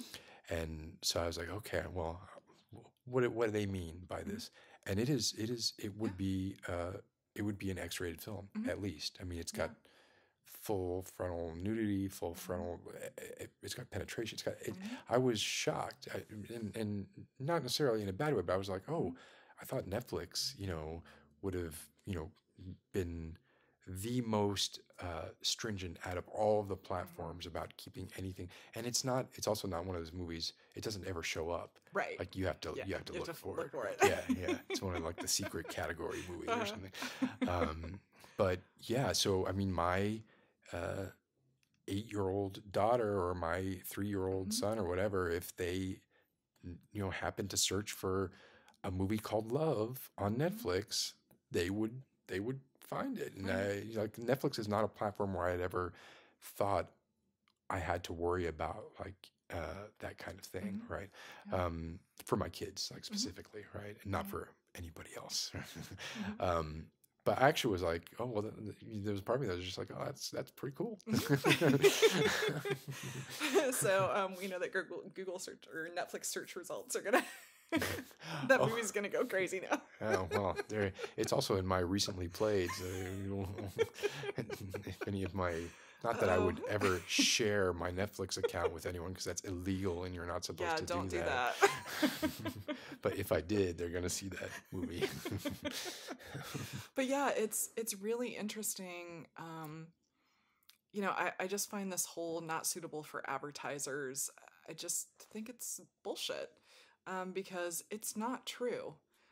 They are more than happy to line up to promote, things that are much more sexual and also things that are so violent and Oh, well, we don't awful. care about violence and death, right? Yeah. Nobody cares about I that. mean, it's like, would you rather have, watch people killing each other and blowing things up, or two people making love? I mean, Right.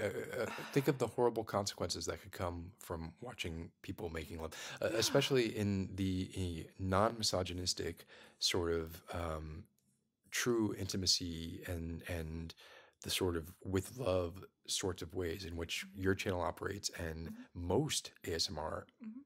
most sexual ASMR operates that way because Right. it's almost like a tenet of Yeah. ASMR for it Yeah. to be that way. Right. So yeah, imagine you'd have it'd be the summer of love all over again, right? It's really sad when you make that comparison with violence.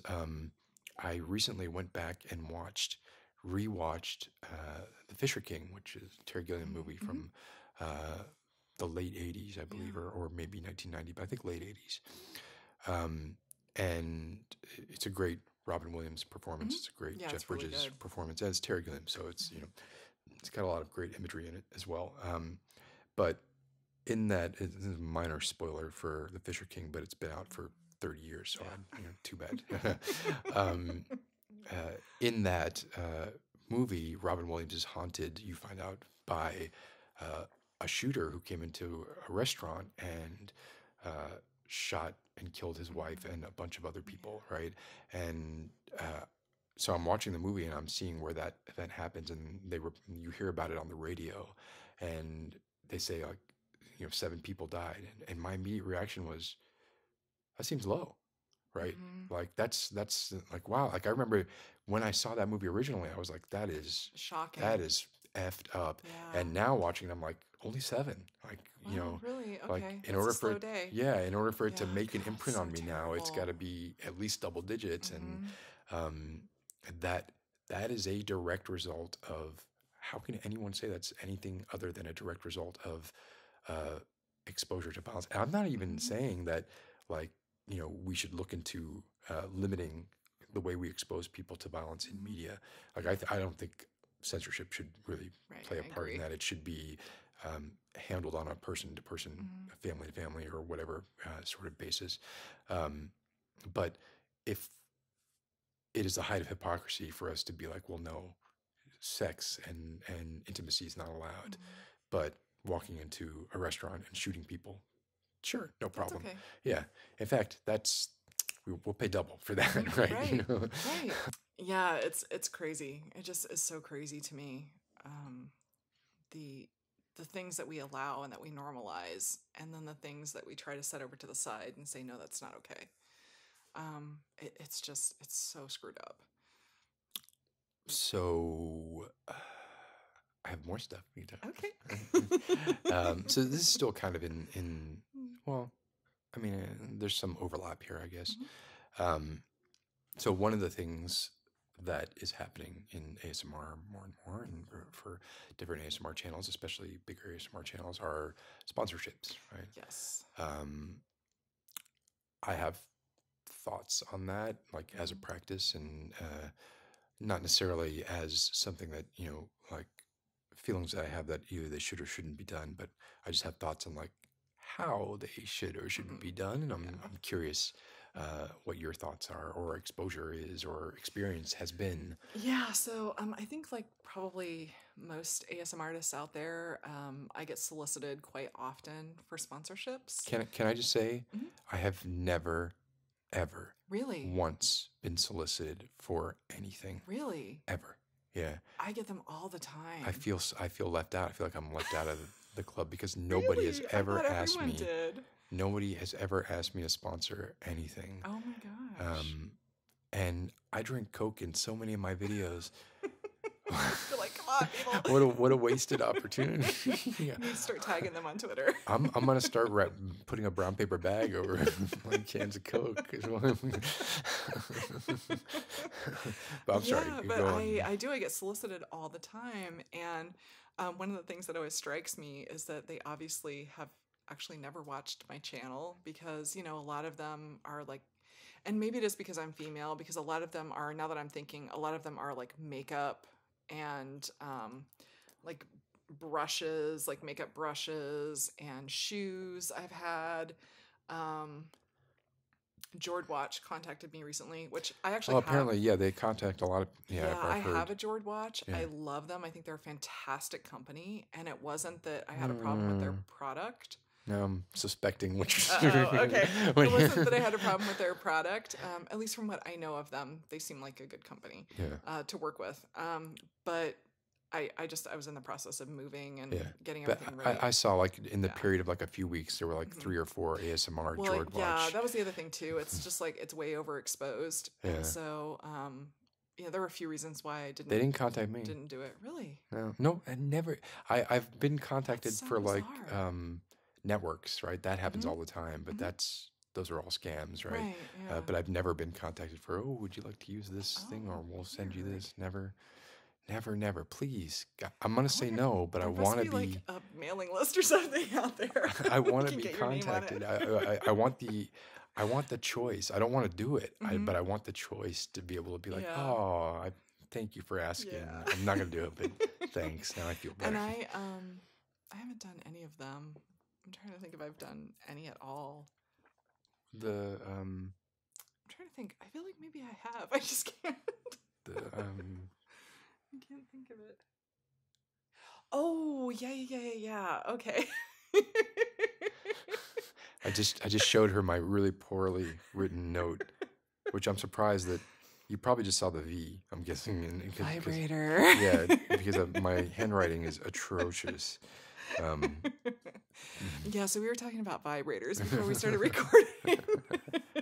we have a selection out in front of us right Yes. now. I have all my toys out.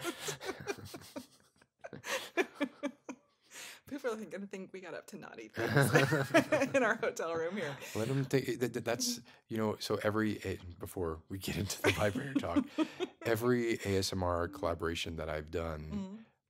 almost with the exception of I think maybe one time or maybe 2 times, they've always been in hotel rooms. And so it's always been me and another person going into a hotel room with tons of lights and camera equipment. And so for us, it was just I just had the one bag for the audio Right, equipment. yeah. But even that looked a little like it almost looked like a It looked like a rifle case. yes, like I Yeah. thought they were gonna think I was like oh, he's going up to the 3rd floor. Right. Who's he? Shoot 'em up. So, but yeah, but like all of my other collaboration experiences have been, we got to get this stuff up there. And one I did with ASMR Creations was in a B&B where like it was it could not have been a worse situation as far as the owner was giving us so much personal attention. The Oh. room was at the very top of the house, Mhm. so I had to go all the way up through all these sets of Oh my stairs and past gosh. all these other areas. Mhm. And basically, like the first 4 hours of that was me like going to my car and like trying to kind of surreptitiously carry a couple bags and go down and get a couple more bags. Oh and get my it. gosh, how funny. Yeah, and then when I left the next morning, it was Mhm. just like, oh, whatever. Yeah, fuck I it. just went down. Yeah, at that point, like they saw a couple of them saw like me just like dollying out all this stuff, and I'm sure they were like, oh, what got Yeah. up to. So I always Mhm. think that when we go into hotel rooms or whatever, there are people that see what's going on. They automatically assume, oh, they're shooting porn. Shooting porn. Yeah, they're shooting Right. porn. Yeah. Right. And they make a judgment. Yeah, right. Yeah, About and if it. it's especially if it's like me and Ephemeral Rift, we'll go. That's Right. I'm sure that's happened many times. Yeah. Oh my god, that's too funny. Well, that video was amazing. The one that you did with ASMR Creations. Oh, thank you. It was so good. Yeah, it was a lot of fun working Oh, with so her. did- She's great. Well, I don't want to ruin it for anybody, but the ending was awesome. Loved it. That's become like my go-to ending. I gotta start mixing it up a little bit. Getting predictable. Yeah. That's too funny.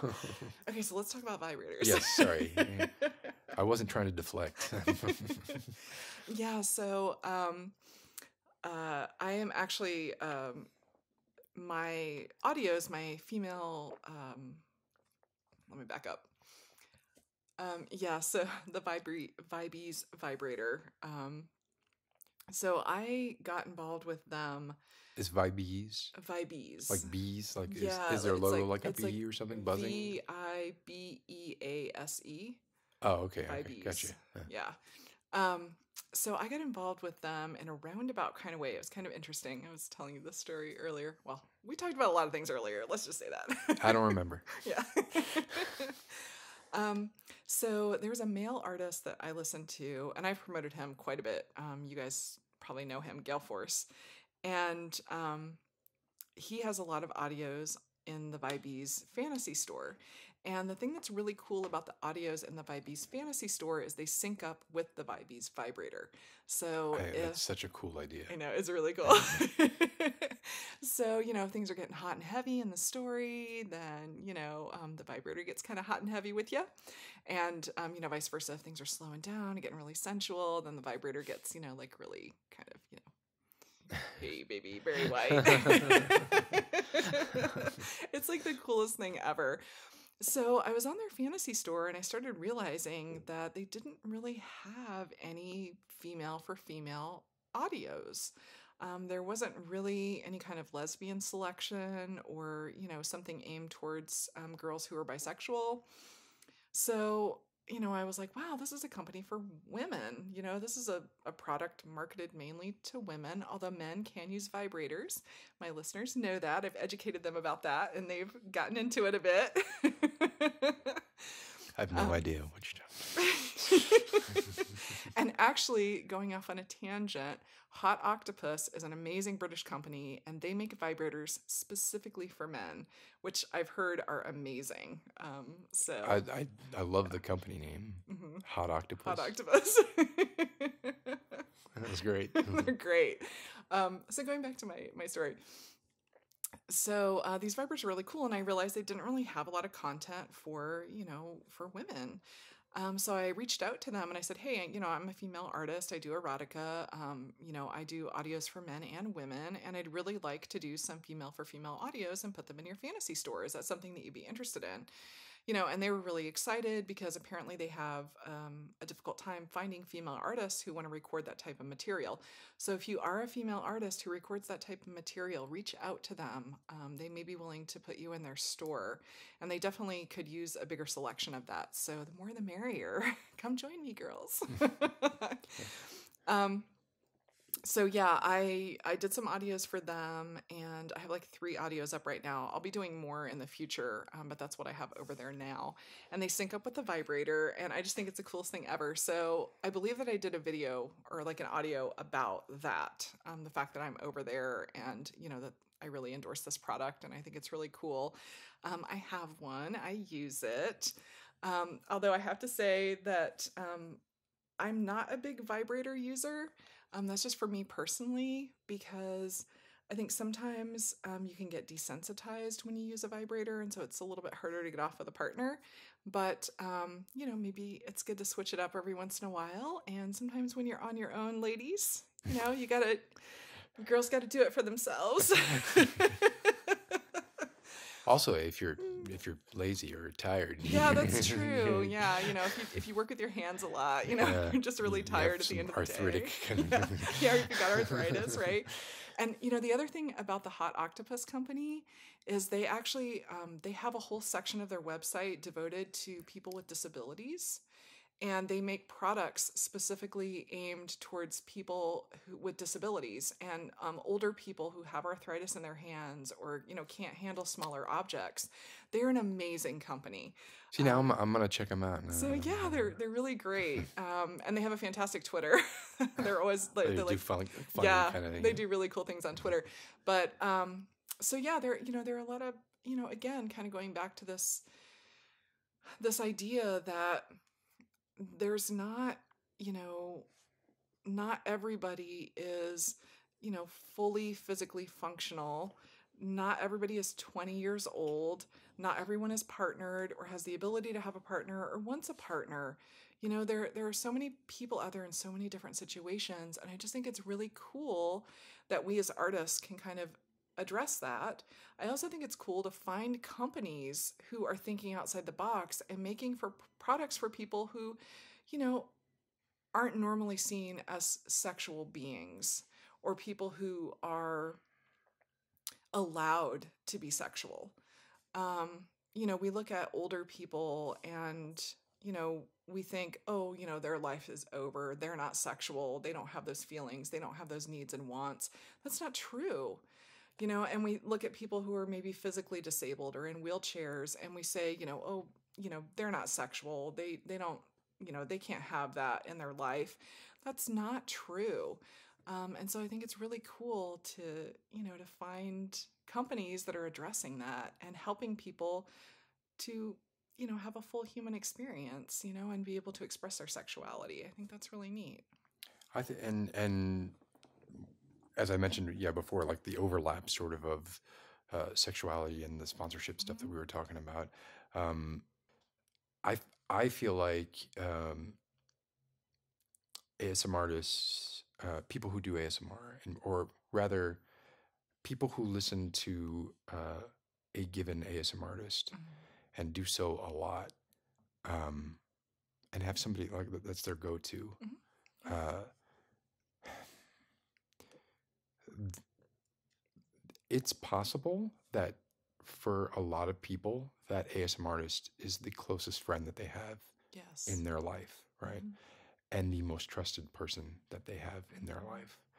Much more so than how you might relate to a character in a movie or a character on a television show. Yeah. And so when it comes to sponsorships, I think that's where I get little alarm bells that kind of go off in my head sometimes, where I feel like, and maybe the answer is as simple as what we were talking about with sexuality, right? As long as everything is clearly defined. But I really, really feel very strongly that that there is a response that ASMRs have a responsibility to their fans, or to not even their fans, sorry, the people that listen to them, the people who have, even if it is one-sided trust, right, who have developed that, because you can't say it's not real, right? Because it is real for a lot of these people. Yeah. Even if it's not two-way, it is still real for these people.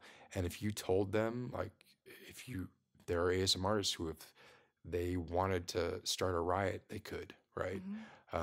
It's true. And on a very real level, like our voices are going into the deepest recesses of people's brains at a point where they're at their most vulnerable, when they're falling asleep a lot of the time.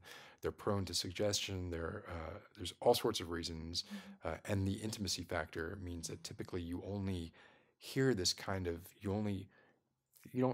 don't let anybody whisper in your ear, right? The people that whisper in your ears generally are people you know, love, or trust, or all three, right? Well, you definitely know on my own, right? But you either you trust them or love them, or or both, which puts the ASMRs in a position of great power, and great power, great responsibility. Exactly. So I have had, I think, issues in the past where I've seen videos where people do sponsorships without making it clear that it's a sponsorship, and I'll just be watching a video and I'm like, wow, this person's mentioning this thing a lot, right? And there's nothing, and I actually think there's a YouTube guideline against that, and that if you get paid. Yeah, you're supposed to, whenever you upload a video, that's one of the options in the advanced section, is you're supposed to click the box if there's a paid promotion in the video. You're supposed to click that. Now, I'm not sure what that does to the video. Yeah, or I wouldn't know, adds because like I said, some no one's tag or ever something. asked me to sponsor anything. Maybe that's tainting, that's biasing my whole opinion in this matter. Is I Because just if feel like, anybody's out there that can get him on the mailing list, come do on, it. I could sponsor. I don't even know what the heck could I sponsor. Poisons. If you have poisons, you would Acne like rat to. poison. Yeah. Oh, that would be funny. You should just start promoting Acme products. But I wonder how you feel about that, Mm, that responsibility and mm, how it pertains to even like, this could even be something where I have to turn the crosshairs back on myself, right? And say like, well, I'm sharing my political beliefs because mhm. I do that on Right. my channel quite a bit. Well, not quite a bit, but I do it. Mm, Um, and maybe that's almost an abuse of power, right? mhm, Um, I don't know how. I think ASM artists, by their nature, are very introspective mhm. people. Yeah. Um, I can remember, like, I used to just assume that if you were an ASM artist, that you had depression or anxiety Mhm. or something like that. And I remember talking to Heather Feather, Mhm. who I don't, Yeah. Oh, she, yeah. yeah, Yeah, I know who she is. and asking her, I was like, oh, so what's your problem, right? Mhm. Like, yeah, Right, right. I'm Yeah. depressed. What's your? Mhm. And Right. she was like, what are you talking about? I was like, oh, I just assumed everybody who was an Mhm. ASMR artist Yeah. had some kind of issue. Yeah. That they were. Right. It was like a physician heal thyself kind of Mhm. thing, right? Yeah. Um, which apparently is not the case for everybody, Mhm. right? But it is the case for a lot of people. Mhm. But Yeah. um, so I think I would have to kind of look at myself as well and say, if I'm promoting my own political agenda, is it fair for me to do that when people are in a state of suggestibility? So I wonder what you think about That's that. interesting. I hadn't thought about that Right. aspect of it. So yeah, I agree with you. I think that we have a real duty of care, because, like you said, there's such a high level of intimacy and trust, even if it is just one sided, and people are very vulnerable and suggestive at the point when they are listening to what we're creating. So, I think ethically we do have a duty of care there. And I Yeah. think that we do need, just like with our labeling of, adult content or, age restricted content, I think that we also need to be very clear when we're promoting products. Yeah. Um, I really like it when, because I've had that happen too, where I've been watching videos and I'm like, wow, this really seems like a bit of an infomercial. Right. But then at some point they'll kind of stop and say, oh my gosh, like I know I'm mentioning this a lot, but I'm not actually being paid. Like I'm not promoting this Right. product. I Yes. just Yeah. really, really like it. Yeah. And, Yeah. and I think that's cool. Yeah. If that's genuine, Yeah, that's if that's totally. real, but we need to be clear about that Yeah. because, it usually is very obvious when someone is promoting a product. It does start to feel a little infomercial-y, at least to me. But again, if you're falling asleep and you're just kind of not really focusing too much, maybe you won't catch it. Right. Or Um, subliminally, it will yeah, plant a seed that exactly. Right. uh, Like you you'll wake wake up up. and and you'll be like, I have to buy a something Right. toothbrush or a, Yeah. uh, So yeah, I think that we should be really, really clear right from the get go. Like, hey, I'm going to talk about this, but I'm not actually being paid to promote this. I just really like it and I want to share it with you guys. Or hey, I'm being paid to promote this item. Um, you can, you know, whatever vetting procedure that people have before they take on promotions. I mean, I guess that's going to have to be something that everyone decides for themselves, how much or how little they vet what they're promoting. And I think that listeners should be able to be aware that something's being promoted, and then kind of take that with a grain of salt because you don't know how much vetting has actually gone into in the right, background. exactly. Yeah. Yeah. And I almost feel like it goes beyond just sponsorships because and this is literally just occurring to me as we're talking about it. Um, and I'm realizing uh, part of it is fueled by me realizing that I am guilty of this myself. But like the idea of ethical ASMR Mm-hmm. and Yeah. being really cognizant um, of and it's not about like it almost sounds like it almost sounds arrogant, but there are, and so let's remove ourselves from it. But there are ASM artists who definitely have like a grip on people like probably nobody else in their life has. And I think as a community, especially if we as a community are reaching out towards and developing, we're nascent, right? And we're becoming something. We're in the process of becoming. This is when we need to uh, codify like what our ethical standards are and what it means to be an ethical ASM artist and what ethical ASMR is. And the, obviously I don't have a solution, right? But maybe that is something that, and I'm sure other people have thought about this, right? But I haven't really until now. But it is definitely something that I feel like I need to think about, and maybe that is a reason not to infuse politics into ASMR. Maybe that I don't know. Although I could argue both sides of it, I suppose, and come out with whatever answer I probably wanted when I started arguing with myself. I mean, I think it's kind of the same kind of guideline. As long as people know what they're getting into from the get-go, they can make an informed decision about, do I want to listen to this and, potentially hear a view that either I agree with or don't agree with, or, that maybe I'm on the fence about it. Or do I want to move on to something else that's, not political? I think, if people kind of know what they're getting into from the get-go, then they can make that informed decision, because that's really what it's all about. As long as someone has the opportunity to make an informed decision about what they're consuming or not consuming, I think that's really the key factor there. And I think also we always have to remember that a lot of people are coming to us in their weakest, darkest moments. Right. Because, we provide comfort and intimacy to people who are hurting.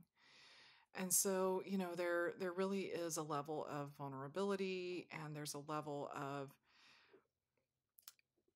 just, I'm not quite sure how to express it, but, it's like, someone's wounded and they show up at your door, It's exactly. you have a duty of care there. And I think that that's really important for us to remember. And also, people sometimes do crazy things when they're hurting and when they're wounded, that maybe they wouldn't do when they're whole.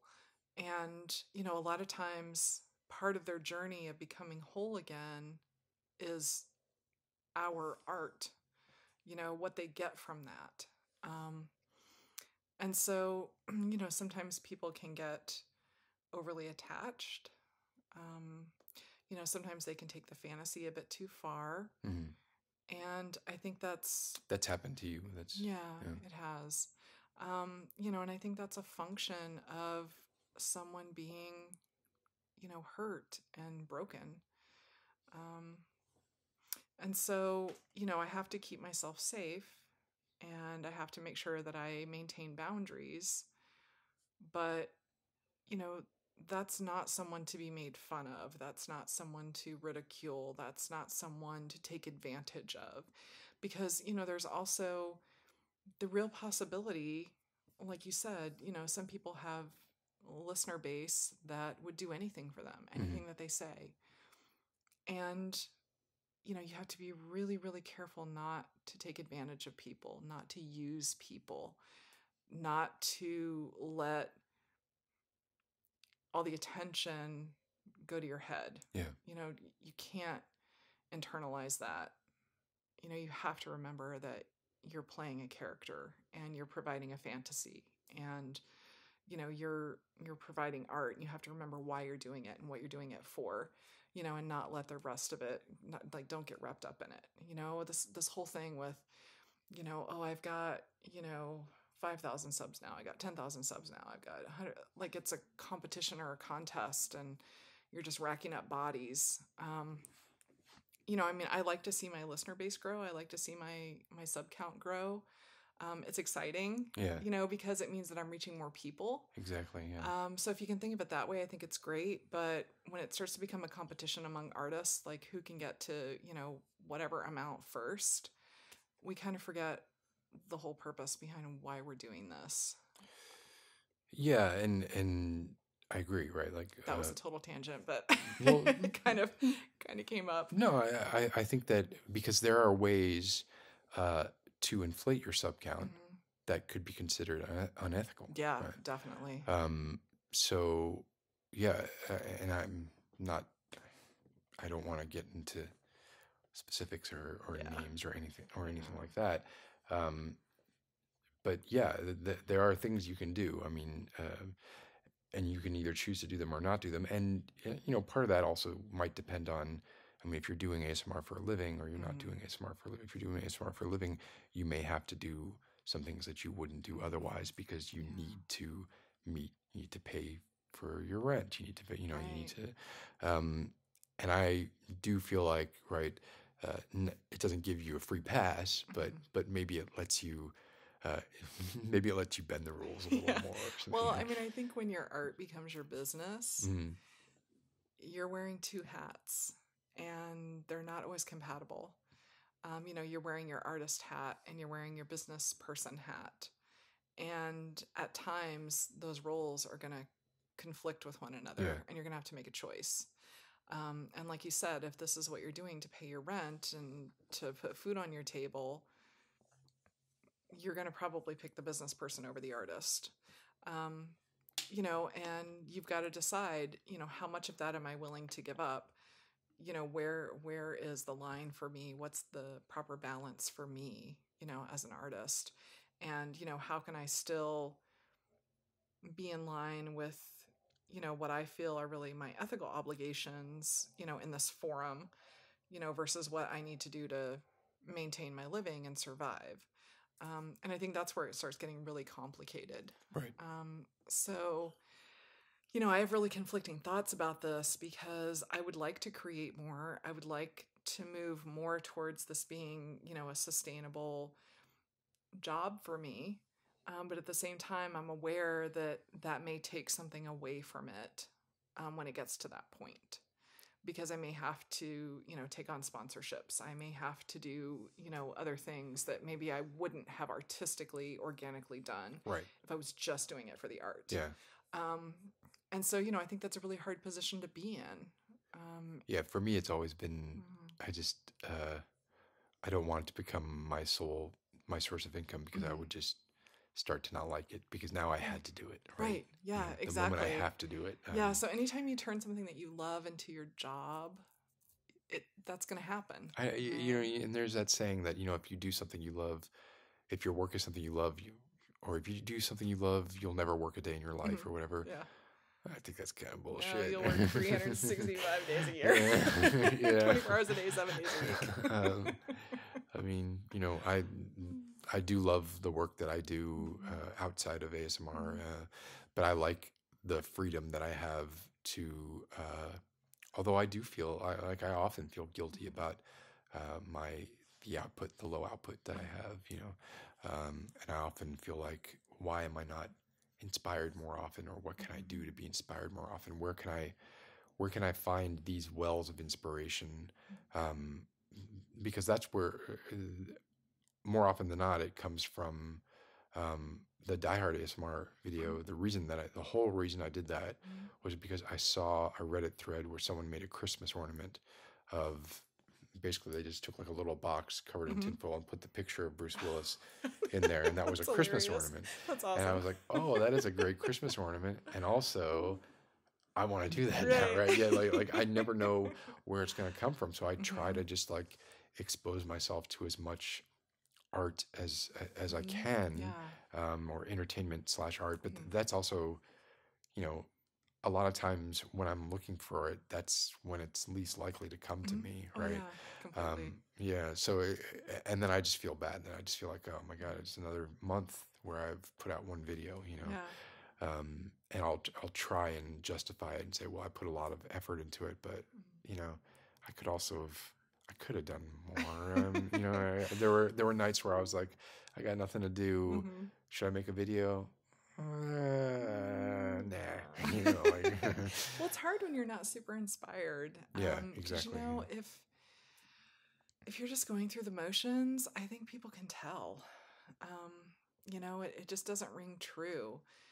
So at least for me, especially with the sensual and the erotic ASMR, I Oh yeah, really, even more for that, I would yeah, I think. really have to be in that zone. I really have to be projecting that energy. I have to be living in that moment.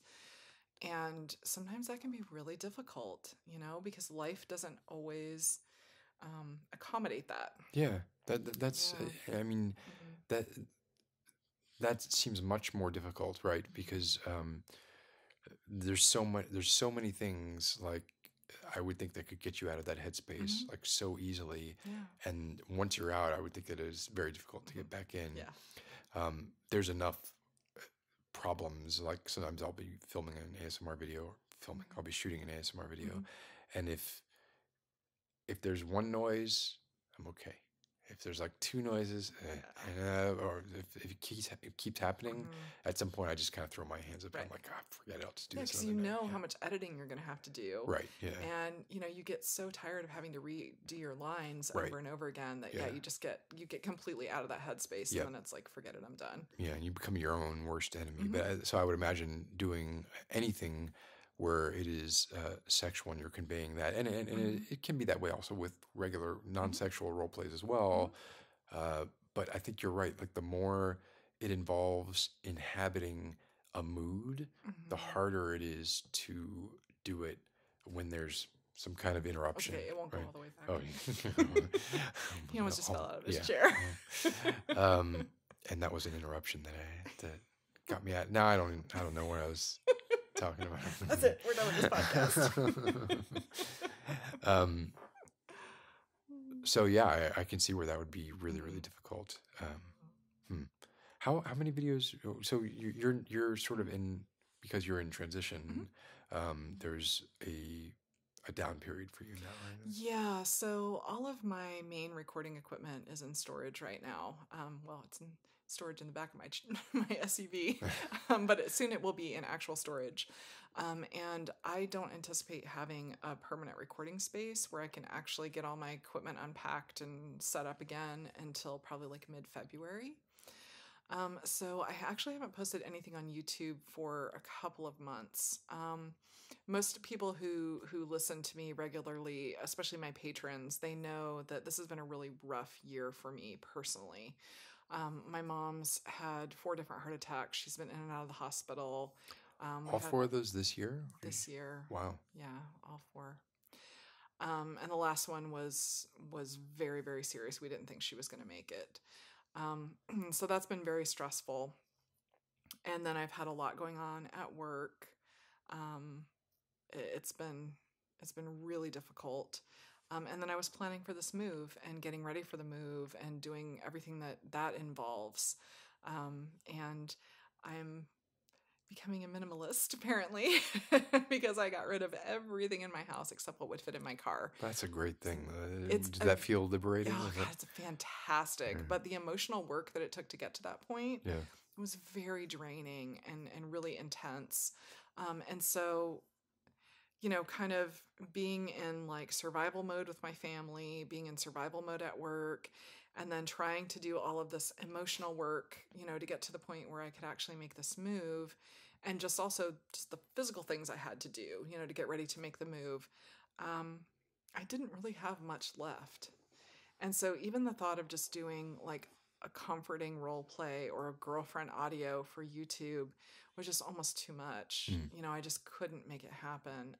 And doing erotica was almost impossible. Yeah, Um, I can't imagine how. yeah, yeah, because I was so far from that kind of energy and that kind of headspace, and I think when you have a partner, it can be a little different because they can kind of help you transition or they can move you into a different space, with their energy.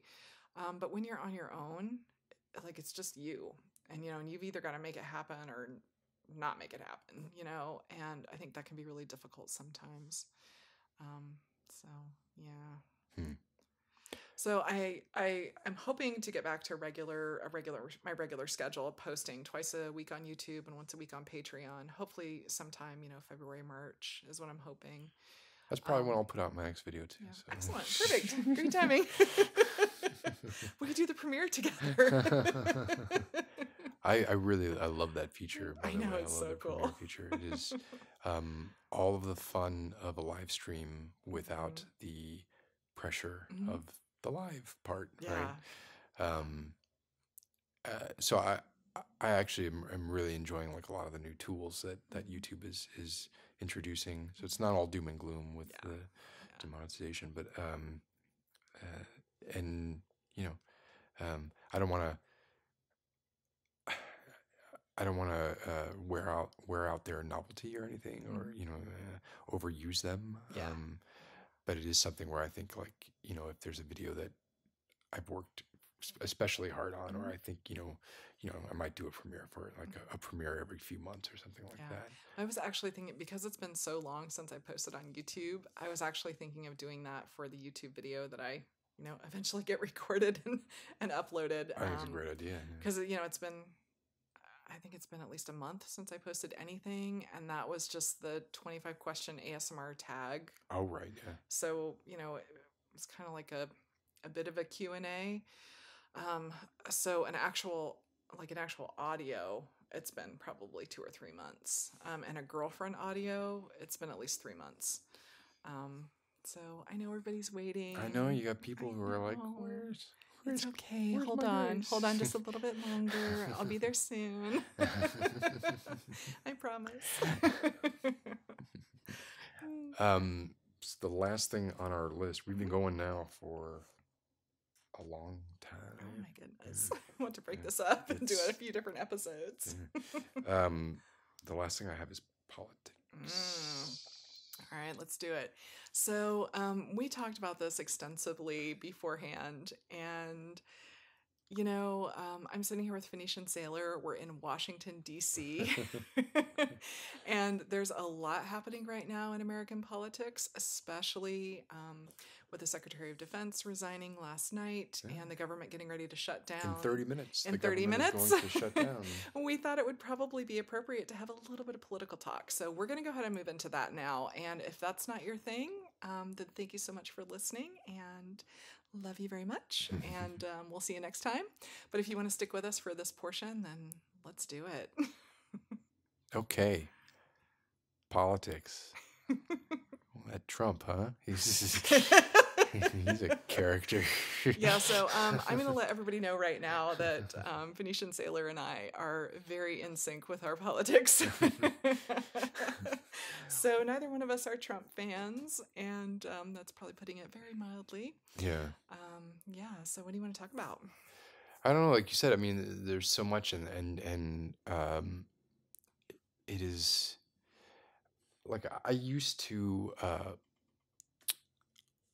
have my alerts set whenever Trump tweeted. Oh my goodness. Yeah, because I wanted to know what was going on, Sure, yeah.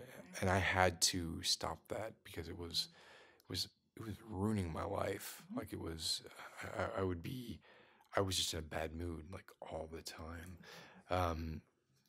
And now it's at the point where like I don't know. I'm questioning everything and re-questioning everything because are, can the man really be that stupid, or is he a troll? Right? Right. Like all the misspellings, all the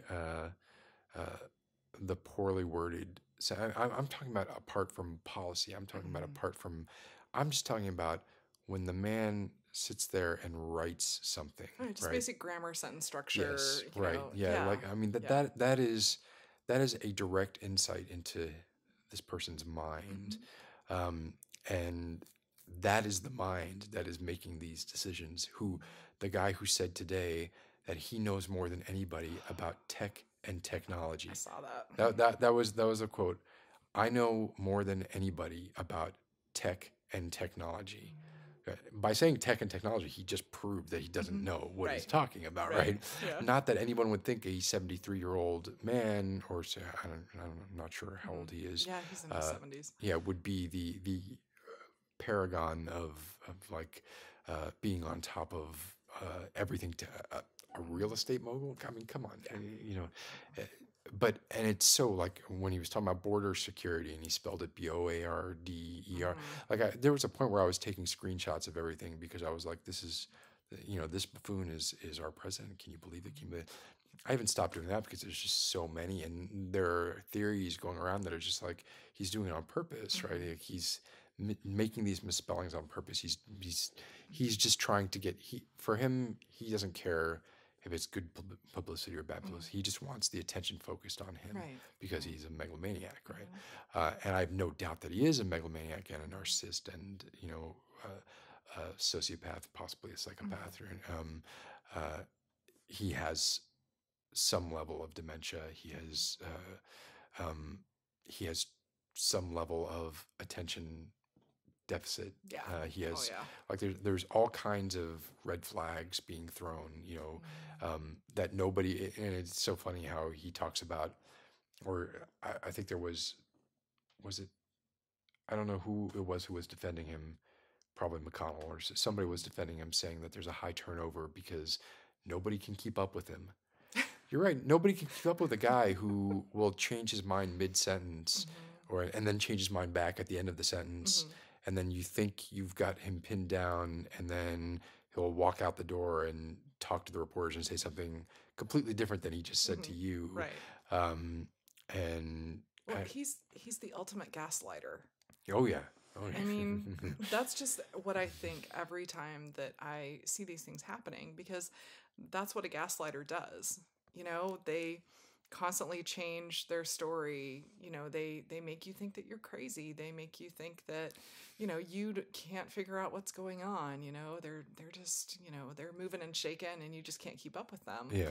And so I think that he's done that to people around him for his whole life. I also think that he's pretty much been surrounded by yes men. Oh yeah, he's been in an unreality bubble.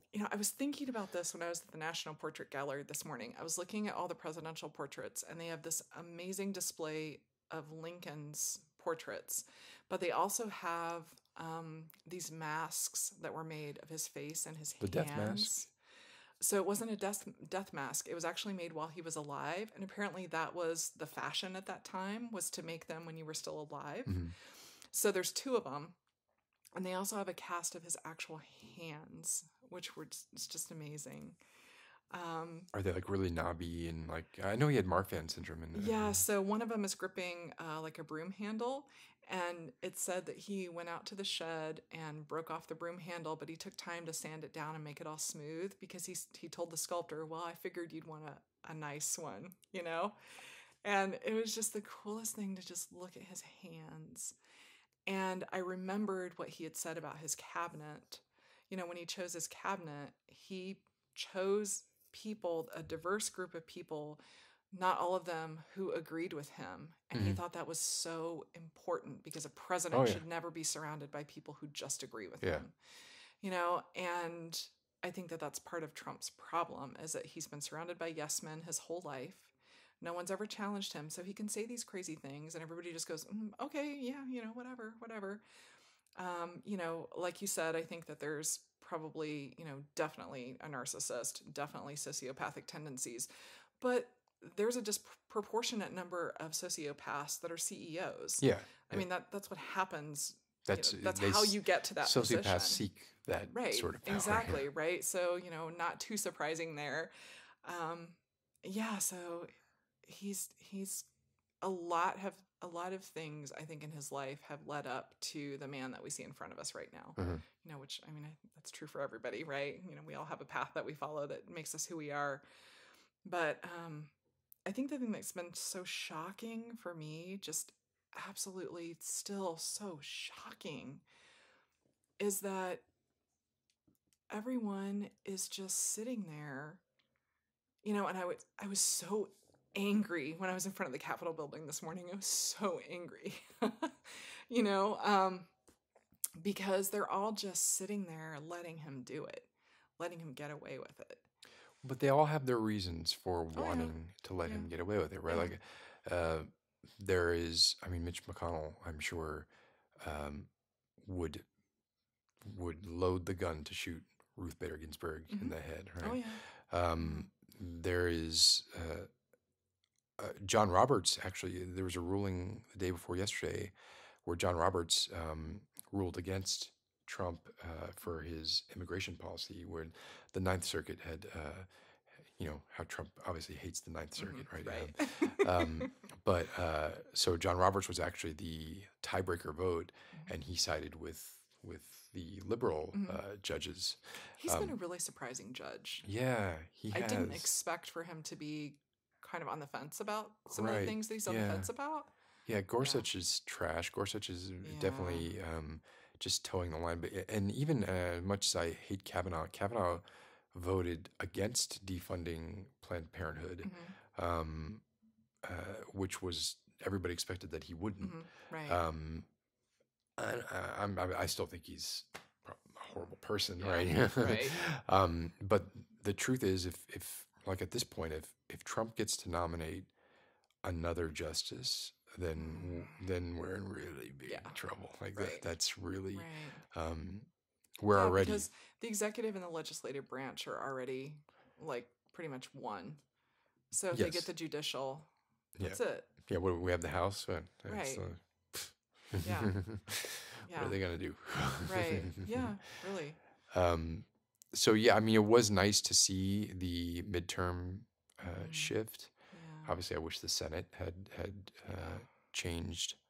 Actually, got worse, right? But that wasn't really I don't think that wasn't a mandate of the people. That was more just a set of circumstances that of certain people who were no longer up for reelection, and certain people who weren't able to run for one reason or another, and a lot of obviously controversy, right? So I don't know, man. I don't. Well, I also think we have a very flawed election system here. Yeah. So one of our main problems is that our election day is not a national holiday. Right. And some of you who are outside the US may not realize that, but our election day is not a national holiday. Yeah. And Because we don't want poor people voting. right, and employers are not required to allow employees time to go vote. Now, a lot of companies do have policies that allow that, but frankly, it's discouraged, and not all companies have it, especially companies that are paying people minimum wage Yeah, or less. especially blue collar. Service industry, blue Right. collar, things like that. So, and then we have the gerrymandering with the districts And and the electoral college. right, and then just flat out voter suppression. Yeah. Like the ID laws and a lot of other things that disproportionately affect people of color and people on the lower socioeconomic rungs. So we have a very flawed election system here that I think also really has contributed to all of this. Yeah, absolutely. Yeah. Yeah. And it's pervasive through everything. It's the election system. It's the justice system. It's we have systemically. I mean, the United States was established by rich white land-owning men, and we've criminalized poverty to the point where prisons are pretty much legalized slavery. Yes, they are. You look at any docket at and it does not matter what the racial breakdown is for a given county. If you look at a docket of like who's coming up for minor offenses, it is by far it's always disproportionately black or non-white, black or Hispanic, and most of these people are young, they've been arrested before or charged before. They end up having to plea. They end up being put in jail for maybe 6 months, right?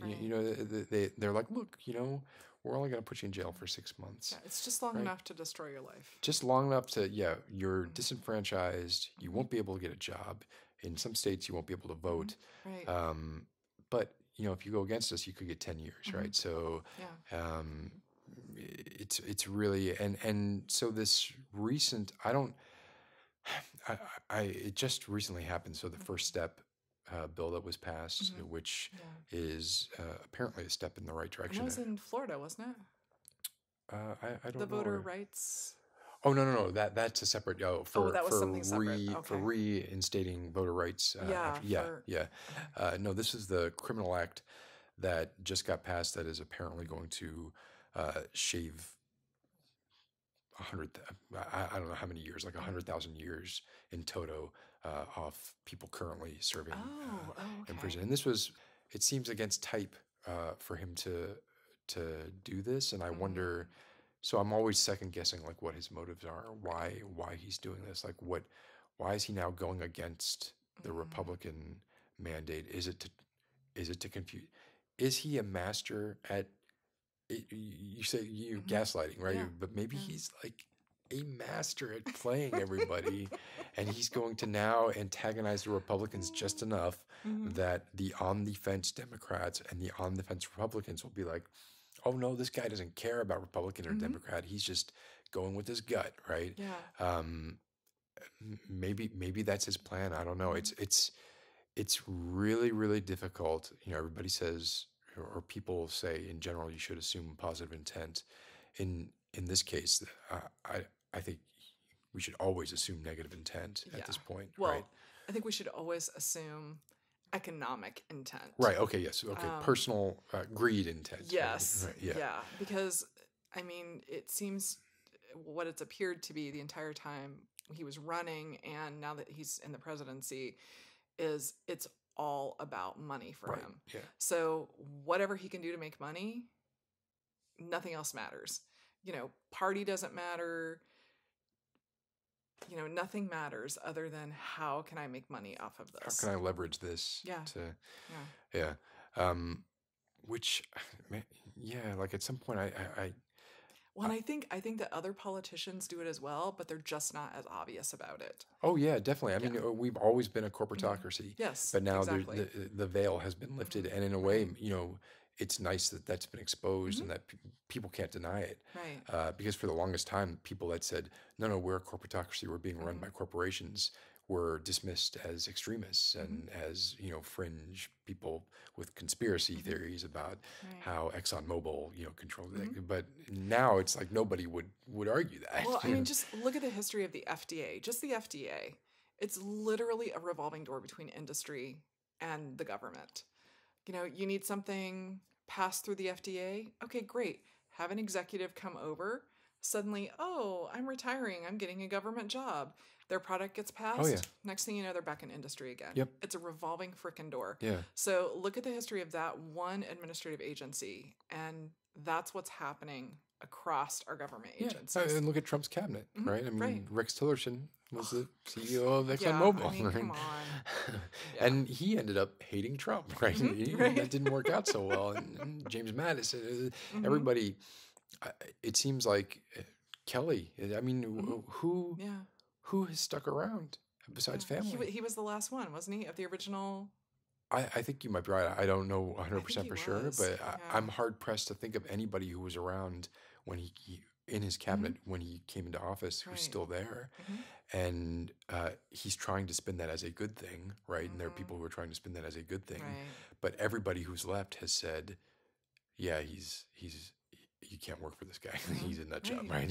Yeah. Like even by my standards, this Right. guy's a nut job.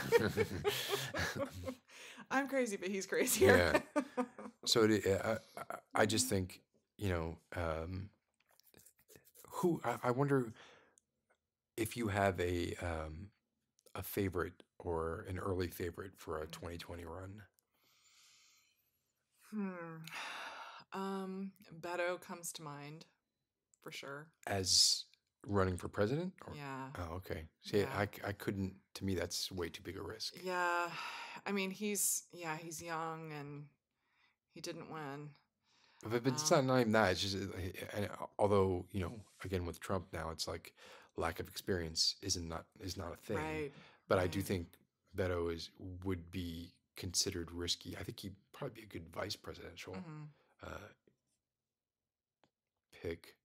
Yeah, that's Yeah. a good idea. Um, Yeah. um, I mean, I love Bernie, but I don't think that we need to keep dredging up the same candidates over and over again because Yeah. I think that people are so turned off by that at this Right. point. Like, Right. and no on Hillary, absolutely not. Yeah, I think Um, she's got to throw in the towel at this point because yeah. she's and true or false, she's if we're looking about who can realistically get elected, Mhm. it's not going to Yeah, happen no, with her. never. So. I would love to see a female candidate, but Like, I'm more, well, I mean, I know Elizabeth Warren's name has been thrown out there a bit, but I don't know. I just don't know about that. I think that that's also a lose situation. Um, I I'm not wonder. sure. I like Elizabeth Warren a lot. Hmm. I also like Harris, so Hmm. I would like to see either of them. Hmm. Um, I can't imagine. It's so hard for me to imagine a situation where there are presidential debates post primary um, where either of them would not just tear Trump to Yeah. shreds, right? Yeah. Um, whether that matters, Hmm. Right. Well, it didn't the first time around. Well, but I would argue that but I don't Hillary. know that anybody really went after him. Yeah, see, I would argue that Hillary Clinton was Yeah. showed too much restraint and also Yeah. didn't have the ammunition that anyone Hmm. now would have Right. after Right. his Yeah. first 4 That's years true. to go after him. Hmm. So uh, I feel like whoever it is has to be really aggressive. Hmm. Which, when women get aggressive, they're categorized as bitches, frigid, cold, Yeah, like very negative connotations. yeah, The American public doesn't like to see women get aggressive. It's right, very threatening. And so I think that's why a lot of women don't take that route, and they really do themselves a disservice. Um, so, that's where we talk about the patriarchy, we talk about misogyny, there's a difference between a man getting aggressive and a woman getting aggressive and how they're perceived. right. Yes, men are supposed to get aggressive. It is the Exactly. thing they're supposed to do. But it is interesting, and again, speaking as a man, I don't want to. I don't want to speak as a man, um, but um,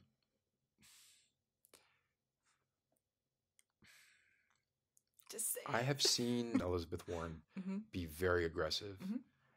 and I have wanted to stand up and cheer. Hmm. I have seen Hillary Clinton get aggressive and not felt that way, Hmm. and I don't know why. Yeah, I can't put my finger on it. that's interesting. Yeah, and it may have some latent sexist undertone Hmm. / overtone that I'm not aware Hmm. of. It may be something she resonates with somebody in my own life that Hmm. I compare her to. Yeah. I don't know, um, and that's just me, right? Hmm. So what you're saying is I think obviously it's a well established Hmm. fact that when women Yeah. get aggressive, they're marginalized, Hmm. right? Um, but I would just love like part of me has visions of Elizabeth Warren That would be, standing up oh, that there would be and just amazing. like um, so yeah, so I guess the question is like, what is the safe pick? Is there a safe pick? Mm. Um, are we just doomed to another 4 years?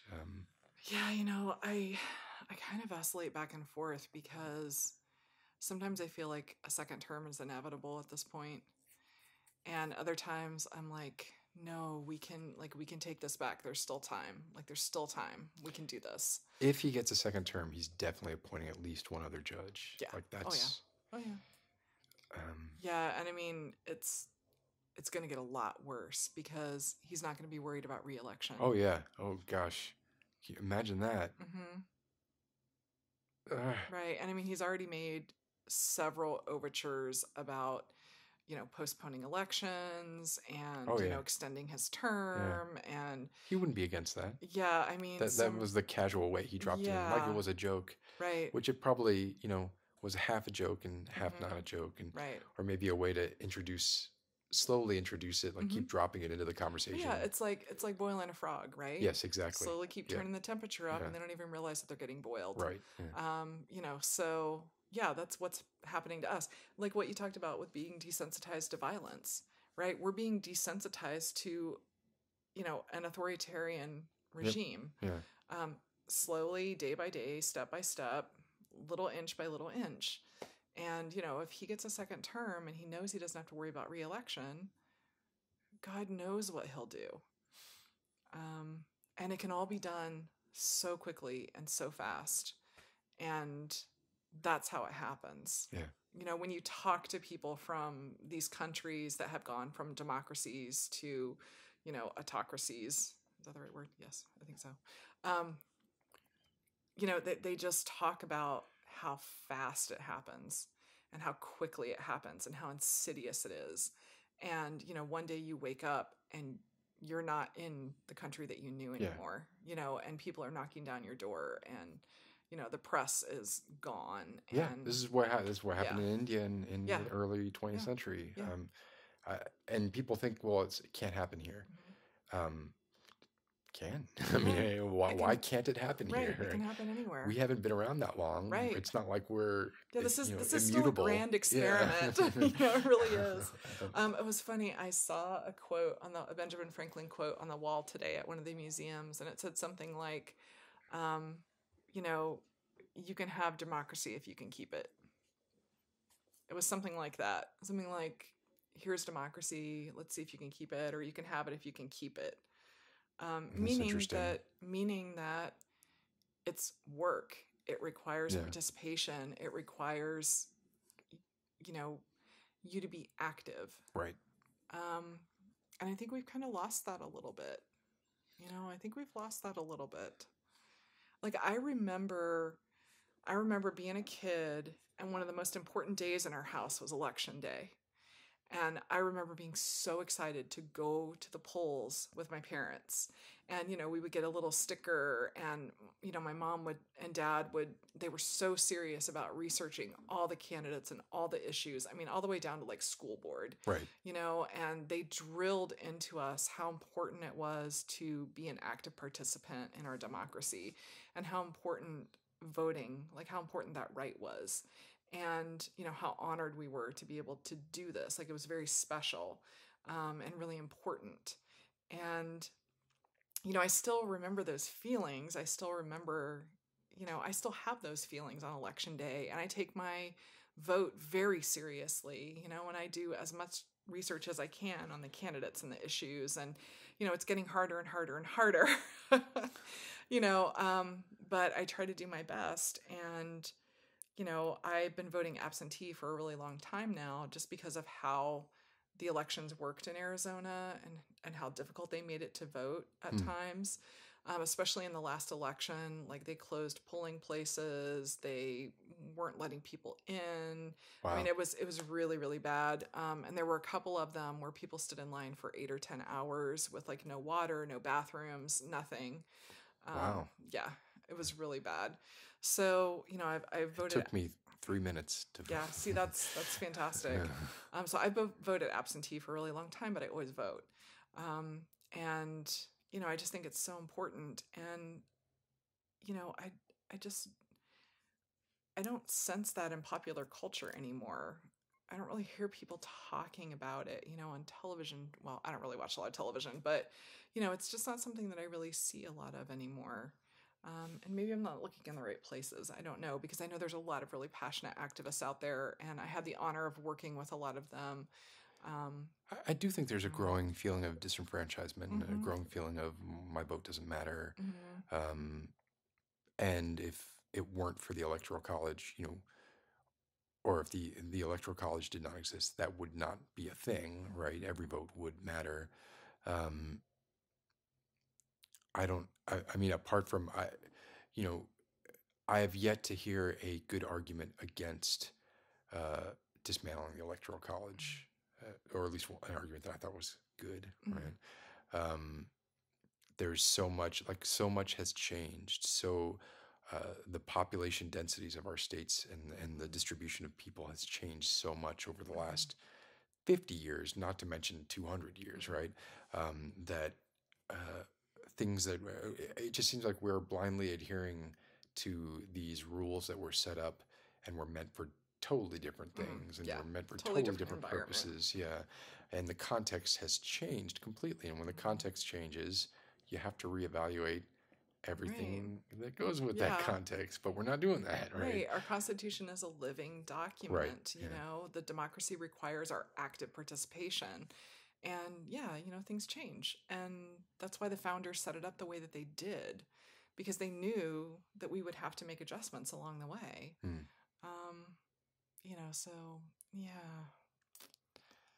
Yeah, I feel like that sort of knee jerk, well, it's in the Constitution, right? Is I mean, it's a lazy Yeah. argument. Totally. Yeah. So what do we do? I don't know. Talk about it on our podcast. Yeah, the government is going to shut down in 2 minutes. 2 minutes. Oh no. I don't know what that means. I drove here. I did not. Oh, that's good. I did not take any kind of public transit. That's good. But I still don't know what I mean. Like I saw the notice that it was going to happen, or it was going to be a partial government shutdown, but I'm not sure what it entails. So, Yeah. So potentially, the museum is closing, at least Right. according to my Uber driver this morning. Yeah. And government workers not getting paychecks Right, in the cycle exactly. before Christmas. Which, Potentially delays with tax filings Yeah. and refunds. You know, again, right when people are kind of counting on them. right. Although I have opinions about using the government as your savings account. Well, you don't get interest. Right. Yeah, you don't get interest. I think one thing that people don't understand, this is a total random tangent, but it's a real pet peeve that I have. I think one thing that people don't understand about tax returns is that, first of all, it's not automatic, and it's not money that the government is giving you Yeah. or that you're entitled to. It's money that they've over collected from Right. you that they have to give you back. And technically they don't really have to give it back to you. They could decide not to at any point. But So it is your money from the moment that you made it, Mhm. and if what we're saying is that you should get interest on tax that yeah, is over absolutely. Yeah. collected. And so you're also not getting interest. So you would be better off, consult with your tax accountant. Everyone's tax situation is different. You should really only have the minimum amount that you need to cover what you might owe at the end of the year taken out of your paycheck, and everything else you should take. And if you have extra, put it in a savings account and let it earn interest. So and then exemptions. Yes. That's one way to do it. So consult with your tax accountant. Everyone's tax situation is Yes. different. Yeah. This was not official advice. right? Yes, exactly. Okay. Well, Off my soapbox. So we've gone pretty long. I don't know if there's We anything else have. you want We to. talked about a lot of stuff. Yeah. We covered the gamut. Yeah. I'm my whole throat is like dry. Oh no, I know, me too. Like the kind of dry that drinking water doesn't Right. fix. It's always been one of the things I hate about winter is like it doesn't matter how warm you dress, you still have to breathe that horrible cold air. And That's Yeah. what always gets me. Yeah. But unless there's something else you want to cover, is there anything else you want to? No, I don't think so. I think we covered a lot. Hopefully we gave you a lot to think about. I just intellectually, see if I can say that word. I really love to listen to people who either don't necessarily share my opinion or have knowledge about an area that, you know, I'm not really knowledgeable about or have really thought deeply about. Because it gives me something to chew on, Yeah. you know, to think about and to mull over and, you know, maybe do my own research or come back. You know. I mean, otherwise you're Trump, right? Right. If you're surrounded by people that only think what you think. then- Right, exactly. So hopefully we've done that for all of you this evening, giving you things to think about and mull over and digest. And write hateful comments. Yeah. No hate now. If you don't agree, that's fine, but, you know, no hate. Oh. All right, well, this has been super, super fun. Yeah, this has been great. Grace. Yeah. I really appreciate it. Yeah. It's, both yesterday and today were great, and so I'm glad that I got the chance to meet you. And I didn't think that this was going to be able to happen. So. Yeah, we didn't think this was going to happen. We thought we were going to miss each other because both of us were traveling. And just by happenstance, we ended up to both be in DC at the same time. So yeah, this was super great. And I'm really, really glad. I've had like the best 2 days worth of conversations that I've ever had, that I've had in a really long time. So. Oh, wow. That's great. That's really, really sweet to hear. It's been fantastic. The feeling is mutual. So. Oh, thank you. So if you're listening to this on either my Patreon or my channel, definitely go check out Grace's Grove. Grace's Grove. Yeah. Yep. And if you're listening to it on Grace's Grove, yeah, then you should definitely check out Phoenician Sailor. He does amazing role plays, and he's kind of getting into doing some trigger videos. And yeah, his channel is just fantastic. The quality of his production is just amazing.